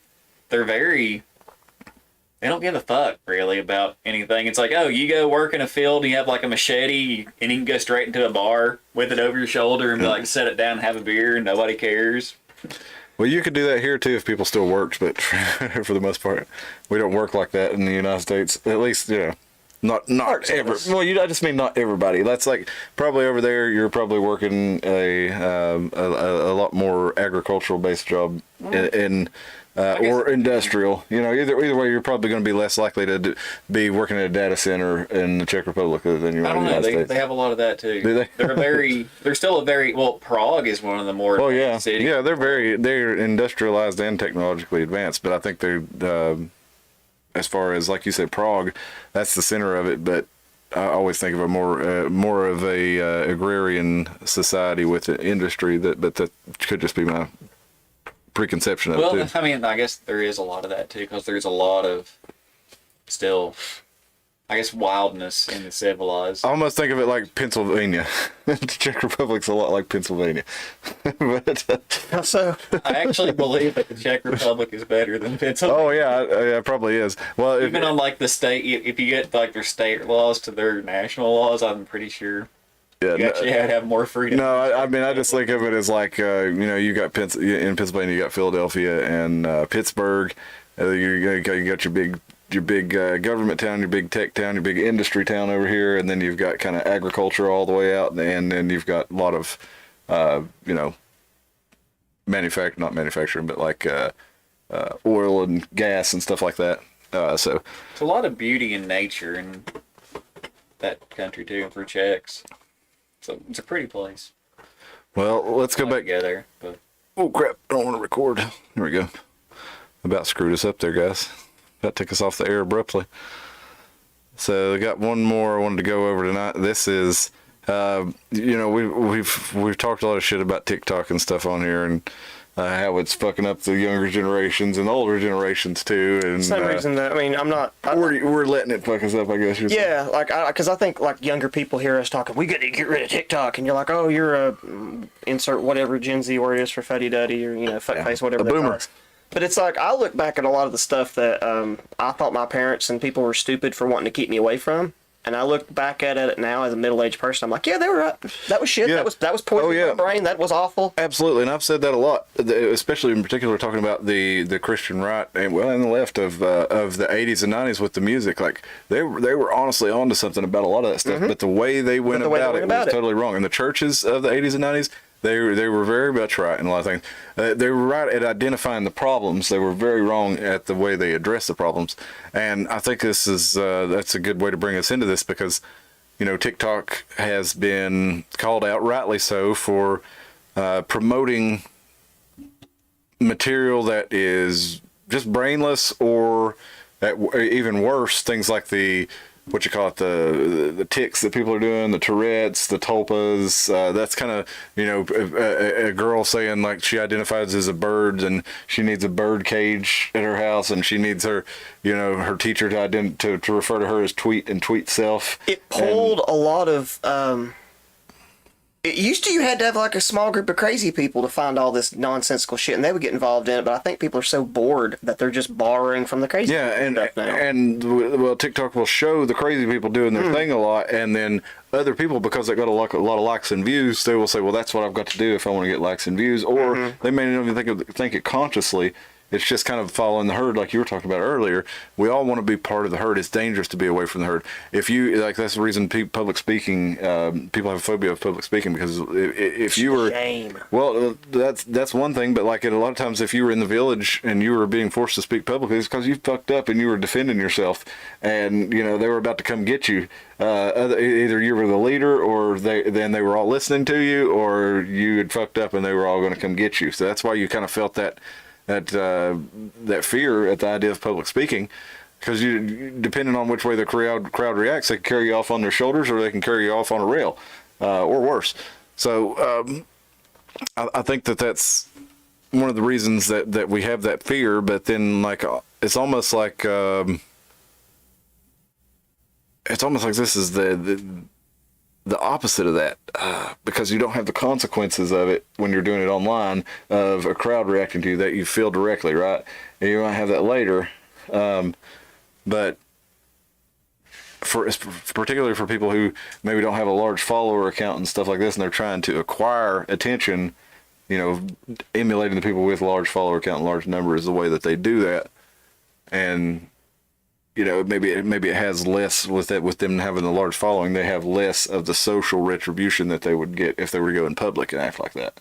I think a lot of these people that are doing it though, they don't have anything else though. Like you have to do that because you don't. I'm not trying to be mean, but how many successful people that are online even had friends before they started doing that? Like to sit in front of a screen for 8 hours a day, just trying to get people to pay attention to them, like, and that just ups the ante. Like, well, heck, I noticed when I bring so-and-so with me to a stage that I get more tips. So you start bringing that person. Then one day you bring a clown by mistake, and they're like, oh, everybody likes it when we act like this. We make more money. And it's just like this, That's a good way. like a cycle where you just keep trying to hit the button for who can outdo each other. And that's what, when YouTube started, you had what was his name? Shoe Nice eating dog shit on the sidewalk. And he quickly went away. He thought he was going to have a career, but it turned out better looking people can eat dog shit too. And that's all it took to get rid of his entire channel. And I think a lot of it is the escalation, but I think a lot of it is lack of honesty too. Do you know who Jazz Jennings is? Yep.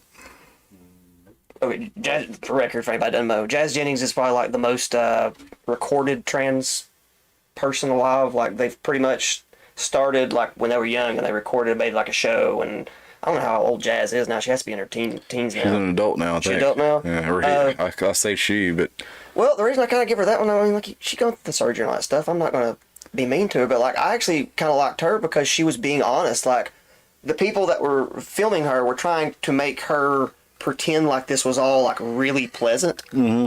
And, like, they was trying to shut her up because she was warning other trans girls that, hey, you know, sometimes your bottom surgery might not go well. And she was on camera being like, yeah, all the stitches let go. And it was this big mess and everything let go, and I had to go in and have it redone. And her mom was in the background going, shh, you're going to scare people and make people not want to have the surgery. She was like, Mom, this is reality. It's not scary. If they're going to have the surgery, they're going to have it.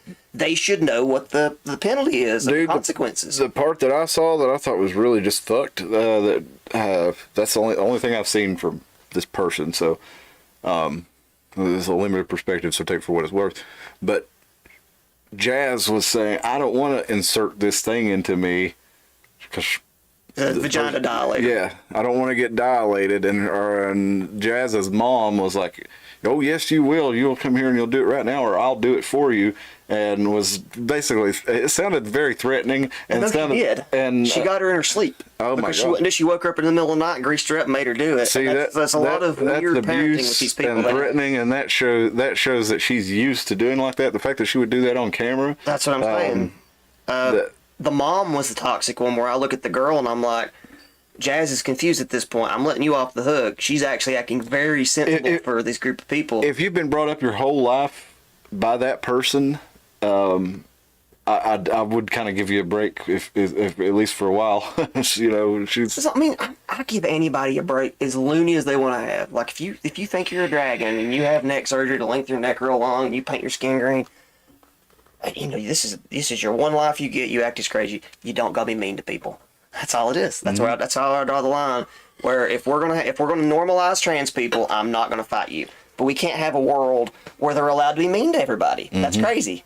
So, just as we can't have this world that we're trying to build right now, where only certain groups of people can be racist towards only certain groups of people, It's just weird. It's like, And you can't have a bunch of mentally ill people force you into doing things. But let's get back to TikTok real quick, because I want to go to this tweet from the Mises Caucus of the Libertarian Party. This is regarding the ban that they're being proposed by Joe Biden. Apparently, Trump wanted to ban TikTok, and then a lot of state governors, including Tennessee, banned state employees from having TikTok on their state phones because all that data was going to China. But then there have been some who have said, well, perhaps they want to control TikTok because, China does promote things that basically destroy faith in the U.S. government. And there's a lot of true things about the United States government that a lot of people didn't realize. And so it's almost like, is the government wanting to ban TikTok because they don't want China to be able to spy on their devices? Because I got news for you, China's spying on your devices through pretty much everything. If they really want to see what's in your device. The motherfucker made. Yeah. They're all of them made. Yeah. Taiwan now. Well, the chips were all made in Taiwan, but that's within, China's umbrella. They don't physically control the island, but They still produce a lot of the material. They assemble them in there, so why don't they throw something in there that can backdoor things? Sure, they could very easily, and that is where most of the phones are made. It's where most of the electronics of the world are made. But now people are saying, well, the left is turning on Biden or whatever. It's like, the left really didn't like Biden anyway.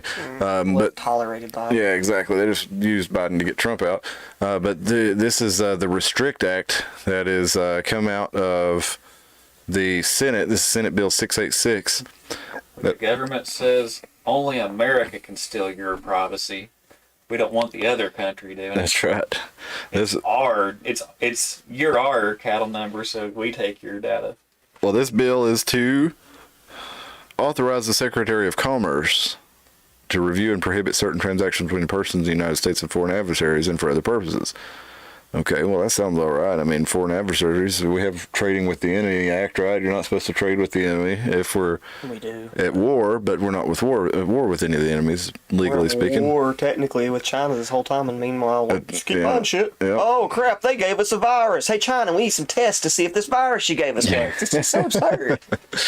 The Secretary, in consultation with the relevant executive department and agency heads, is authorized to shall take action to identify, deter, disrupt, prevent, prohibit, investigate, and otherwise mitigate, including negotiating or entering into or imposing or enforcing any mitigation measure to address any risk arising from any covered transaction by any person with any respect to any property subject to jurisdiction that the United States that the Secretary determines. So that's pretty much like, okay, well, the Secretary can have leeway over any transaction in the United States. Covered transaction includes a current, past, or potential future transaction. So let's read some of these tweets here with it for LP's commentary. I got Minority Report. Yeah, it gives the government broad authority over all forms of communication, domestic or abroad, and grants national powers to enforce mitigation measure to address any risk to national security now and at any potential future transaction. So what happens if you're designated a national security threat? What can they access of yours to confirm it? Everything. Notice the preemptive attack on the quantum encryption in there too.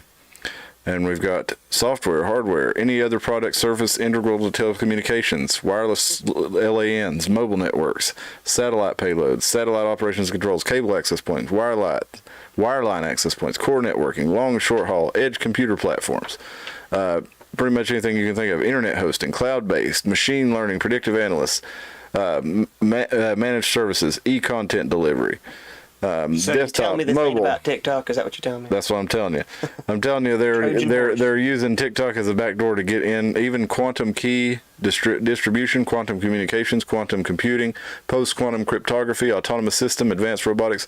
Basically, biology. That sounds dark, doesn't it? Don't you? Yeah, dude. They're doing all kinds of that stuff. They're making real Terminators now. You know that? Oh, I'm sure they are. They're making machines with. Beep, boop, boop. Probably not one of them. Robotic machines with he's so weird. with living tissue over it. This is the Tim 1000. He's the prototype for the living flesh model. Beeps a lot. He definitely has an advanced. Take this magnet, stick it to this side of his head. He gobbles. Have y'all seen the director's cut version of Terminator 2? No, I don't think so. Maybe I have. Has some extra scenes that are really not necessary, but some of them are kind of stupid. But one of the ones I liked was when they were opening up his head, and he has Sarah's. I have seen that. Sarah's working on him in the original one, and she just basically patches him up, and they talk about how his skin will grow back and stuff like that. And but in the director's cut, she actually opens up his head and removes out his chip and is about to smash it with the hammer. And John's like, "No, my friend!" But that's Tim there. He's had his core changed out for the musician version, and With that director's cut, Feral thinking child about version. that, it's like if she did destroy that ship, the T-1000 would have just easily killed him. hit his prime directive and killed Yeah. Connor. Yeah. So if she had done that, yeah. Yeah, so I see why they took that out of the movie. Yeah, it's like, okay, it's like, when you think about it, when you said that, I'm like, in retrospective, you're like, that scene was kind of totally counterintuitive to the whole plot of the second film. Let's see That here. 800 was reprogrammed anyway, so. So really, that's the chip they needed to save. Yeah. Good robots. Yeah, because somebody could put a bad chip in him and turn him right back on if she had done that. But this also allows the Director of National Intelligence and Secretary of Commerce the authority to universally designate new foreign adversaries without notifying Congress and a 15-day window to notify the President. It also requires a joint resolution of Congress to overturn. So the DNI and the Secretary of Commerce could say, well, these people have been doing a lot of business with companies that are competing against companies that are On our important bankroll. for yeah. Did I say that out loud? Yeah, there you go. Important for U.S. interests, we'll say it that way. So they can, without notifying the President or Congress, they can go ahead and call them a foreign adversary, and then they can start investigating you or anybody that's connected to them, anybody that's doing, say, let's just say you bought a hat off of Wish.com. Yeah. Suddenly, now you've done business transaction with a foreign adversary. Now the Director of National Intelligence and the Secretary of Commerce has full authority to look over anything in your computer. And It's funny how these are like, oh, let's get rid of the evil China app, the TikTok, and everyone's like, yeah. they're taking your data. Now we want to let us take It's your like, data. now we're going to take even more of your data than we ever could in the past because you just are dumb fucks and gave us the ability to do so. Yep. So what are Which the odds? more and more of what I always say is, we don't need more of this stuff. You need less. So Get rid of all of it. Man. if Ford and all them were funding Nazis, what are the odds that big tech are funding China so they can make TikTok so we can legislate it? Well, they literally are. That's pretty much what happened when with the what you call it, the Trans-Pacific Partnership, the World Trade Organization. Basically, all these things they set up in the late '90s, early 2000s. It became more difficult, more expensive. You got more taxes, more regulation to pay for to run a company in the United States. So they took it to the point and they removed like tariffs. So it came to the point where it was cheaper for you to say, I'm going to build a factory, a whole new factory. I'm going to pay for shipping across the world than it is to actually to manufacture this or employ people in the United States to do this. So when this happened, this was all from federal government action. They had to know and had to have planned that a lot of investment dollars would move to China. And so it literally was bleeding the money that would have been invested in the United States and other countries too, but straight into China. And any place with basically no environmental regulations, no labor standards, no basic human rights, those were the places that were going to be hotspots for investment. So yeah, it definitely did. Alvin says, how comes that the solution for technology problems is more technology? Yeah. The solution for Same spying is reason for the more problem spying. of, problem with government is more government. Yep. That's one of the things I've never understood about a lot of people that vote and stuff that are anti-government is they keep voting. I mean, I understand you want to vote to minimize, but I guess the ones I don't get is, and I know I pick on lefties a lot, but you guys ask for it these days. When the Republicans say something stupid, I pick on them too. I don't understand a party that says that the government is the problem but wants to move into a system that has more and more and more government. It just doesn't make any sense to me. Well, they just think if they controlled the government, and that's what Yeah. both sides think. Well, the government's the problem, but if I had controlled the control over government, it, if it was my team, we would all be honest if I and not do anything. well, we want to take it from all these bad guys. And it's one time like all these guys, we want to use the government to take everything from them.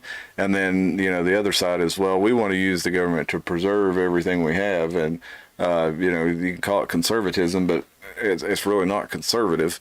To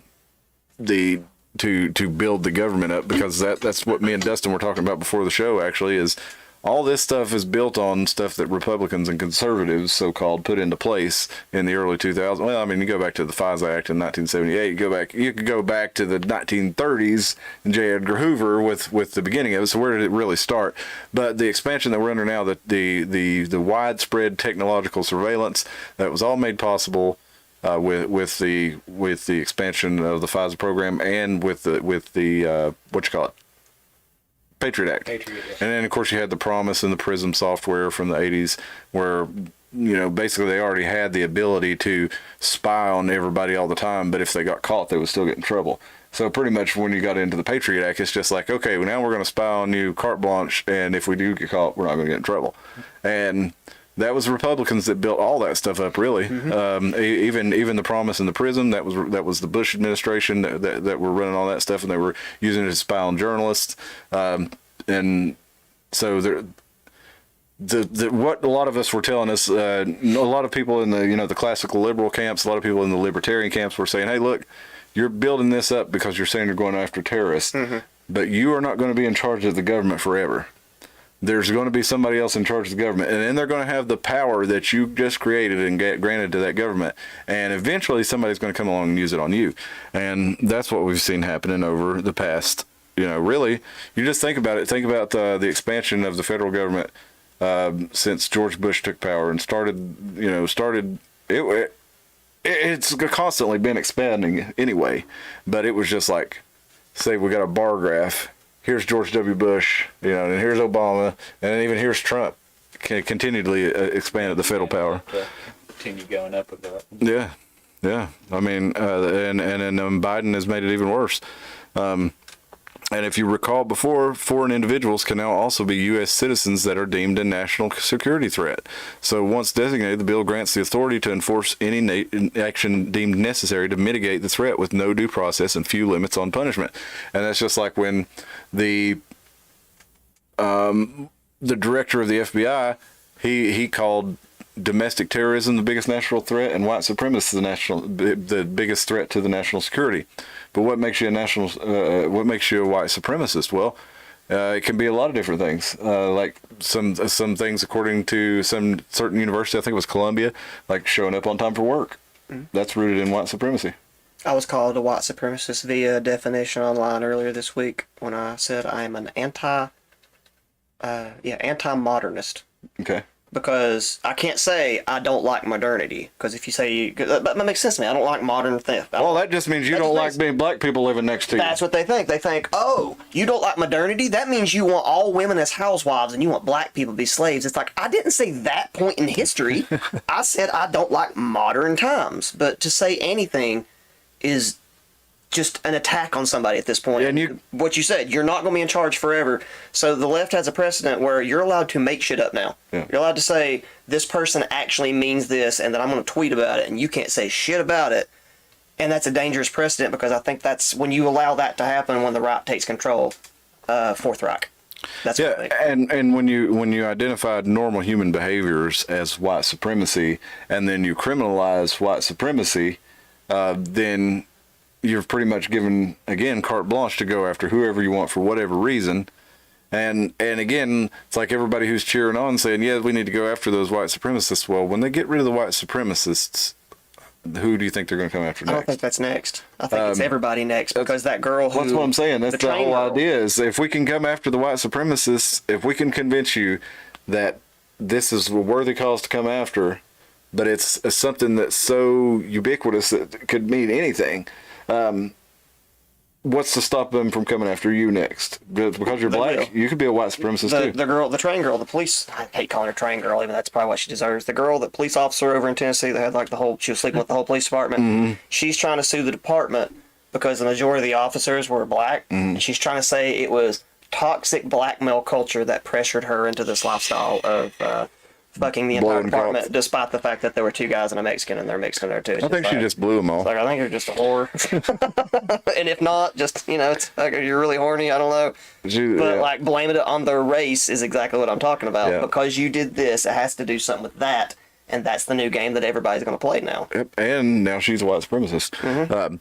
But And you like chicks? You fucking racist. yep, that's right. Yeah, it must be because You don't like Mexicans. there's no black people in That makes sense. Czechoslovakia Yeah, that's what it is. or in the Czech you like Republic. So Czechoslovakia because there's no black people there.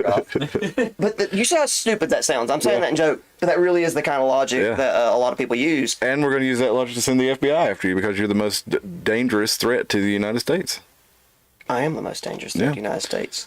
I have superpowers that people can't comprehend, Yeah. and they're all in my ass.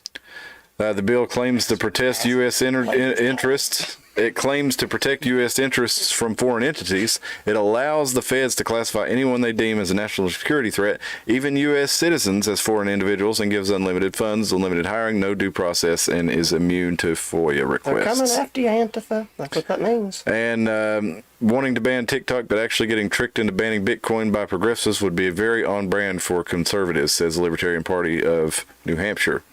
Mises goes on to say, unfortunately, the people in power recognize the Constitution for what it is, paper with no power or authority at all. They take what they want with no regard for it. Is the time people recognize the same and refuse to recognize these infringements on their natural rights. And so this is one of the reasons that I do try to look at news and stuff like this that is with regard to politics, because I forget who said it, but even if you don't take an interest in politics, politics takes an interest in you. So even if you don't believe that you can contribute anything to it, you should at least be aware of. I've heard guys compare it to a train. It doesn't matter. It doesn't matter what you like. We're all on the same train, and you can choose not to vote, ignore all the problems, but that train is still going. Yeah. And I guess I am that one that you're talking to, because I'm hanging on the bottom, watching the rails go by, laughing at everybody up fighting in the cars, and I'll be up there. Not when y'all kill realizing each that other. you're running into the same Oh no, I'm gonna wait place. till y'all kill each other, and then I'm gonna climb back up on the train and start committing lewd acts of cannibalism because there won't be any food left. All right, well, let me go over eat Then you'll get the shakes real bad. Damn right. just I've for, always wanted the shakes. just for a little bit of levity before we go on to the final story. This is I was messing around with the Gab social media apps AI art generator, and I told it to make obese Rosie O'Donnell jumping into the pool. Oh, I thought that was real, and I was really frightened. Dude, the real pictures I just saw last night of Rosie O'Donnell getting on a boat were way more frightening. Let's see if I can find that for you real quick. Yeah, and what is this? Hey, that- that's is what that it's pacemaker? kind of like copper tubing. She's because more the AI machine than doesn't human know- now. Yeah, the AI doesn't know what we're made of. It thinks there's a copper tubing feeding Rosie O'Donnell. There's a good chance there is. She's more machine than man now. Let me find the. She looks like an orc in the face. Let me find this list that I found last night. I won't say it. Oh shit! I keep thinking this is a touchscreen. I was gonna It's say she not. looks kind of like superhuman. Whoop whoop. Keep going, man. If you ever see this, I enjoy your videos. I'm not making fun of him, Oh, that's horrible. but he did it. She did kind of look like you in the face. So these are real pictures of Rosie. Axel Rosie. Well, she kind of just looks unremarkable. That's a tattoo on her foot. I never noticed that. I guess why would I care though? But I don't know, man. I don't know if she. I kind of think she looks worse in the real life pictures than the blob picture. Well, there. you do know that there's a gigantic amount of internet people that think she's actually a boy or a No, I didn't know that. sex change. No, I didn't know Of that. course, once you get falling down that rabbit hole of all Hollywood people are trans, it gets kind of comical. But Yeah. some of it's believable. Like Dolly. I didn't know. Dolly was the monarch. That's one of the original ones. But like sometimes it's low hanging fruit. Like was it Grace what's her face, Grace Jones from that Bond movie, and it's like, that's kind of low hanging fruit. Why did they always make her like super strong though? She's really skinny, but in like was it Conan or Red Sonja? Yeah. She was really strong, and then Bond, she like picks dude up over her head. Yeah. Mayday. I don't know. I guess maybe she just has that energy about her. Which I think Christopher Walken in that movie, I forget what his name was, but playing the villain in that movie. Mm-hmm. One of my favorite moments from Christopher Walken is at the end when they're blowing up the mine and all the workers are trying to escape, and he just pulls out the Uzi and he's just having a good time. He plays a good villain because even when like spoiler alert, even when like the helicopter's going to the Golden Gate Bridge, he still laughs about it. Yeah. When he falls off, he's hanging onto the thing there, and Bond pushes him off, and he realizes he's going to fall, and he's like. Yeah. Well, I wanted to tell you a lot of. I received another book today, or a few days ago. This is the Washington County Historical Association speeches from 1987, 1988, and a lot of these cool books that I found, I actually inherited from a dear friend of mine in my family, John Nash, PhD. He was a college professor, and he was an aerospace engineer, I think. He did a lot of different stuff. He was a carpenter, had a lot of different jobs, and did a lot of them very well. And one of the things that I found in this book, and he's also a member of lots of esoteric societies, and that was his wife's book there. And I found if you look, please don't lose the page on it, but this in here, I found somebody's secret code there, so I thought that was pretty neat. So there's lots of stuff underlined and stuff in the book. So it's gematria. Yeah, I know, but you can tell they're using it for a code. If you'll turn it over and look at it, they've got it all.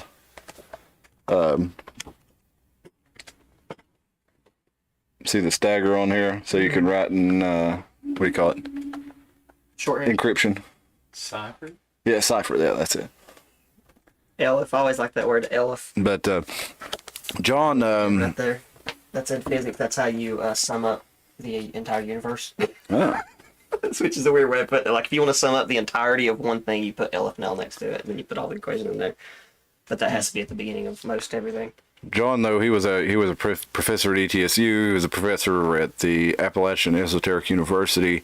A lot of really cool stuff. He was a real cool dude. I had some interesting conversations with him, and he lent me books, and then also obtained some of his books, some really nice ones when he died. I found a copy of Thomas Aquinas' writings that I got to have. All kinds of really neat stuff, but this one was in there, and I kind of looked over it a little bit first, and it didn't really catch my eye. But this is the Washington County Historical Association from 1987 1988, and I didn't know this, but at the time John was the president of the Watauga County Historical Association. And I also didn't know this: John owned and restored the Embree Stone House in Telford, Tennessee, and this is on the Little Limestone Creek off of SR 34. If anybody wants to ever go check it out, you can go see it. It's right off the road. It's a really nice house. There's actually I think 3 that are very similar to this, and this one was restored. John was living in it in the 80s while he restored it, and he ended up selling it I think in 99. But there's a couple of these other that I used to go in back when I was a teenager and a young adult and explore, and they were really neat because they were houses that were built in the late 1700s, early 1800s, and it was just amazing all the stuff that they built in there. These things had secret passages. They had like spiral staircases, but you could open up the spiral staircase, and then underneath it there was another spiral staircase. Yeah, and then this one there was allegedly a tunnel underneath it. In Elijah and Elihu, I don't know if it's Elihu. I guess it's Elihu. Elihu and Elijah actually lived in the Embree house. It was there was a Civil War battle there on September 8th, 1863, where the Confederates attacked the Ohio Volunteer Infantry there, and the Union troops managed to repel the Confederate attack. There's not a whole lot of Civil War activity in our area, but that was one of them. And the house ended up. It was used as a fort, and there's supposed to be windows in the attic to dump out oil or to shoot Indians at or whatever, because there were battles with the Indians at that time, and they found a lot of arrowheads and stuff around, and supposedly there was a tunnel that Elihu used to help. They would help slaves on the Underground Railroad, and Elihu Embree was actually the first person to make an abolitionist newspaper in the United States. And let's see, what was it called here? Need to find that. So that was what I was going to tell you about. Forgot the name of it. It started off, he made the abolitionist newspaper, the first abolitionist newspaper in the United States, the weekly newspaper, the Manumission Intelligencer. And the first number appeared in Jonesboro in March of 1819. In 1820, the paper was replaced by a monthly publication called The Emancipator. And it ceased shortly after, and Elihu Embree actually died in December of that year. But John moved into this house and he restored it. And I wanted to show you a couple of the pictures of these houses down here in Jonesboro, because they're pretty awesome. And there's a series of 3 of them, I think. Embree Stone Home, and the Embree Farm now. There's a retired behavioral doctor, I think, that runs the place now, but you can go down and get tours and basically see what you can stay in the place now too. Yeah, there's a bed and breakfast, so you can go down there and it's one of the old quilt barns, or barn stars that we talked about. And the house is still in its original form, or as close to it as possible. Like I said, my friend John worked really hard getting it back to as close as possible. It's a bed and breakfast now, but they try to keep it true. And when you come out there for a bed and breakfast, they show you what life was like back then. Let's see, Rosie and Whoopi are sisters with a different mother, says Alvin. Yeah. John Nash of A Beautiful Mind, maybe. No, not that John Nash. At least I don't think so. He may have been. That'd be wild, wouldn't it? What's that? My friend was the topic of, it was the subject of the movie A Beautiful Mind. That would be interesting. No, I don't think it would be him. Secret this one. No, John was born in England. He was a young man living in London during the bombing. He survived the bombing of London and came to the United States after that. And like I said, he went to work for, I think, where was it? Northrop Grumman or Boeing, somewhere, some aerospace company. He went, and I've got some of his books from there too. This like engineering and advanced physics books from like the 1960s. This is a pretty incredible dude, John was, and I was glad to have known him, and I appreciate him turning me on to a lot of the different philosophy books that he did and a lot of the history books that he did, and I appreciate him and his family allowing me to have those after he died. And gonna miss you, John. I appreciate you, man. And that's about all I've got for tonight. But Joe Stone houses down in Jonesboro. Let me see if I can pull up a couple more of those on SRS 34 here. I don't know if it'd be that easy or not.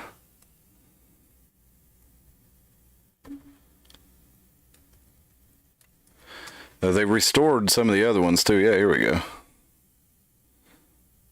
They restored a lot of these. There were 3 down there, and only 1 was restored, and I think they restored the other 2 now. This is from Philadelphia. I don't think this is what we want. Strasburg Railroad. I got one. Maybe I got a gig. No, that's not it. That's not the one. But they do look a lot like this house, though. But that's one of the interesting things, though, is the guy who built these, this guy named Smith, he was from Philadelphia, and that's how you can tell his work down here, because all these houses down in Tennessee, they look like this. Those were his. Tennessee? Yeah. Okay, I've been down there. Yeah, he was there's one near David Crockett's birthplace, State Park, that I used to go in a lot because it was empty about 20, 25 years ago, and I would go in there like probably 5 or 6 times. I would just go in there and walk around, and a lot of like runaway kids and stuff would go in there and smoke cigarettes and drink beer and stuff like that, and homeless people would stop in there. But just exploring the grounds and going down the cellar and looking at this ancient cast iron furnace down there and saying, oh, well, look, there's where they kept the wine, and then, oh, there's where they kept the coal, and oh, this was where, you know, you'd go outside and the kitchen was detached from the house because they had servants or slaves maybe. And also, if it caught fire, it wouldn't burn the rest of the house down. That's true. That's why kitchens used to be detached. Oh, yeah. Very true. That's a good point. Oh, I didn't do SR34. Let's try that. That is a good point. I think we need to have all kinds of stuff put in a different house. I think a hot water heater and your furnace probably need to be in a separate house. Let's see what this one looks like. It's probably just showing us a random house for sale. And the in Telford. toilet. Oh, wait. We'll just shit in the ground. Why we need plumbing? This is wasteful. Well, you know, we were talking before. That's a whole other story. I was going to say, you were talking about technology going away and how we wouldn't be able to come back at it. But you know, they had working indoor plumbing in Rome 2,000 years ago, and then we lost it for how many years? Almost 2,000 years. We lost working plumbing, and it's like the idea that this technology could just go away and it's so fragile is like lost on us. But it's done it before. I think it's more interesting. Like we keep that sort of technology. Like I wonder how many generations we would have to. Well, I guess I could reframe that. Like a lot of stuff is lost because once upon a time, something like cabinet making and furniture and farming, those things took generational knowledge to do. And wouldn't you think this would have to have generational knowledge behind it too? Yeah. And have the internet. Like who knows how to do microchips and stuff. Dude, I'm gonna go stay at this place. It's $195 a night for 6 guests in this original And it's worth. Embreeville stone house. I mean, like where is it though? That's in Telford. Tennessee or Philadelphia? Yeah, Tennessee. No, it's built in the style of the Philadelphia houses. Yeah, that's not bad. Of course, they probably got a $300 cleaning fee. Like most of those bed and breakfast. I don't know. If it's got that cleaning fee, I just skip it and go to the next one. Same here. No, I don't think it was that John Nash there. J. Edgar Hoover was a John D. Rockefeller's butt boy. He got his start with the Palmer raids in 1990. They've been railroading people ever since. Bruno Hauptmann. Yeah, that's right. The feds have been spying on people since the beginning of the FBI, at the very least. I mean, really, right? If you watch, it's a dramatized version of it. But if you watch Washington Spies, I think it's called Turn. I think it was on AMC or maybe the History Channel a few years ago. It's sensationalized, but it's a pretty good recounting of the intelligence services in the United States at the time of the Revolution. So it goes all the way back, and like, okay, I can see, Washington wanting to have intelligence services and spies so that they know what's going on with the opposing armies. But once you set that up and you have that in place, and then there's not an enemy, then it becomes real easy for somebody else to take that over and turn it on you because, it just takes a few people at the top getting money slipped to them or getting blackmailed or whatever, and the next thing, paranoid they're going to lose everything they have, so they're like start going after everybody. Read the book and watched the movie, did you, Alvin? No. Let's see. I'm sure John will come up if I pull him up here. He's written books and stuff. He's a I don't know about best-selling author, but he's written some well-received books and made a good living off of it. John F. Nash. He, that's not him. That's not him either. No, John Nash Francis Nash. What a name to have in common with somebody. There's his, Can't get Google. I found his obituary.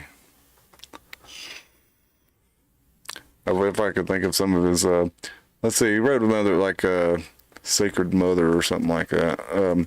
He was one of the early progenitors of an author's talking about the Holy Blood, Holy Grail theory. And like I said, when I met him, I immediately knew he was into philosophy, and I knew he was a Rosicrucian just by talking to him. I don't know how I knew that because I didn't even really know what a Rosicrucian was. But Mary, Adept Queen, Mother, Priestess, John F. Nash. That's his latest book that he wrote. He managed to finish that one before he died.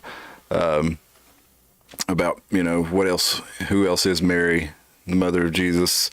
Where is she now? does she play a role in the church, humanity, and world, and all these things. But he's got a whole catalog of stuff too.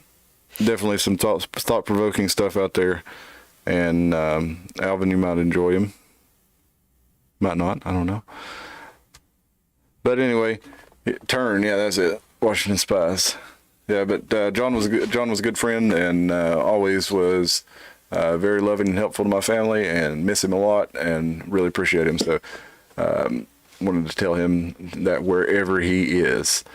And maybe with all those books that I've gotten from him, maybe he did find one to unlock the key to eternal life, because that's what seems what a lot of them are all about in those secret societies. Is let's find eternal life. Let's find a way to defeat time. So maybe he did. I don't think you have a choice. I don't think you can defeat it or lose to it. I think it is what it is, and I think you, but again, we're talking about these guys that I believe they can control their resurrection. Back in, if you didn't see us last week, watch about the soul trap. That's a whole other thing. Just such a soul trap. Oh, would welcome the opportunity to read one of his works. Well, I'll see if I can get you one there, Alan. Hey, and we are going to do our Second Amendment shoot around here Sunday Gun Day. Let's get that in the near future. If you'd be interested in participating in that, if we'd love to have you with us. We don't have to show you on camera if you don't want to. You can still come along. Just shoot us an email, theironmountainhour@gmail.com, if you'd like to be a part of that. I had a good turnout last time. We probably had about 10, 12 people there last time. Probably close to 20. Yeah, so we had a good range day. So it was definitely a lot of fun. If you're into that, definitely reach out to us and we'll do it again. And Alvin, Mark II. Yeah, that's right. Alvin, we'd love to have you come along. And like you said, some of these things are better to have a chat around a beer or some gunpowder. So definitely let's do that. I'm bringing my bow and arrow this time. I'm anti-gun now. Oh yeah. I need a new stance on some stuff. I'm bored, so I'm going to start hating guns, and I think whales need to go extinct if I need a fight. I'm sure that'll get some. Oh, there you go. All right, well, we'll see you on Wednesday. Game on. Good to hear it, Alvin. I look forward to that email about Agora, and look forward to hearing from you on that. Appreciate y'all sticking with us, Bill, Anna, Alvin, Joe.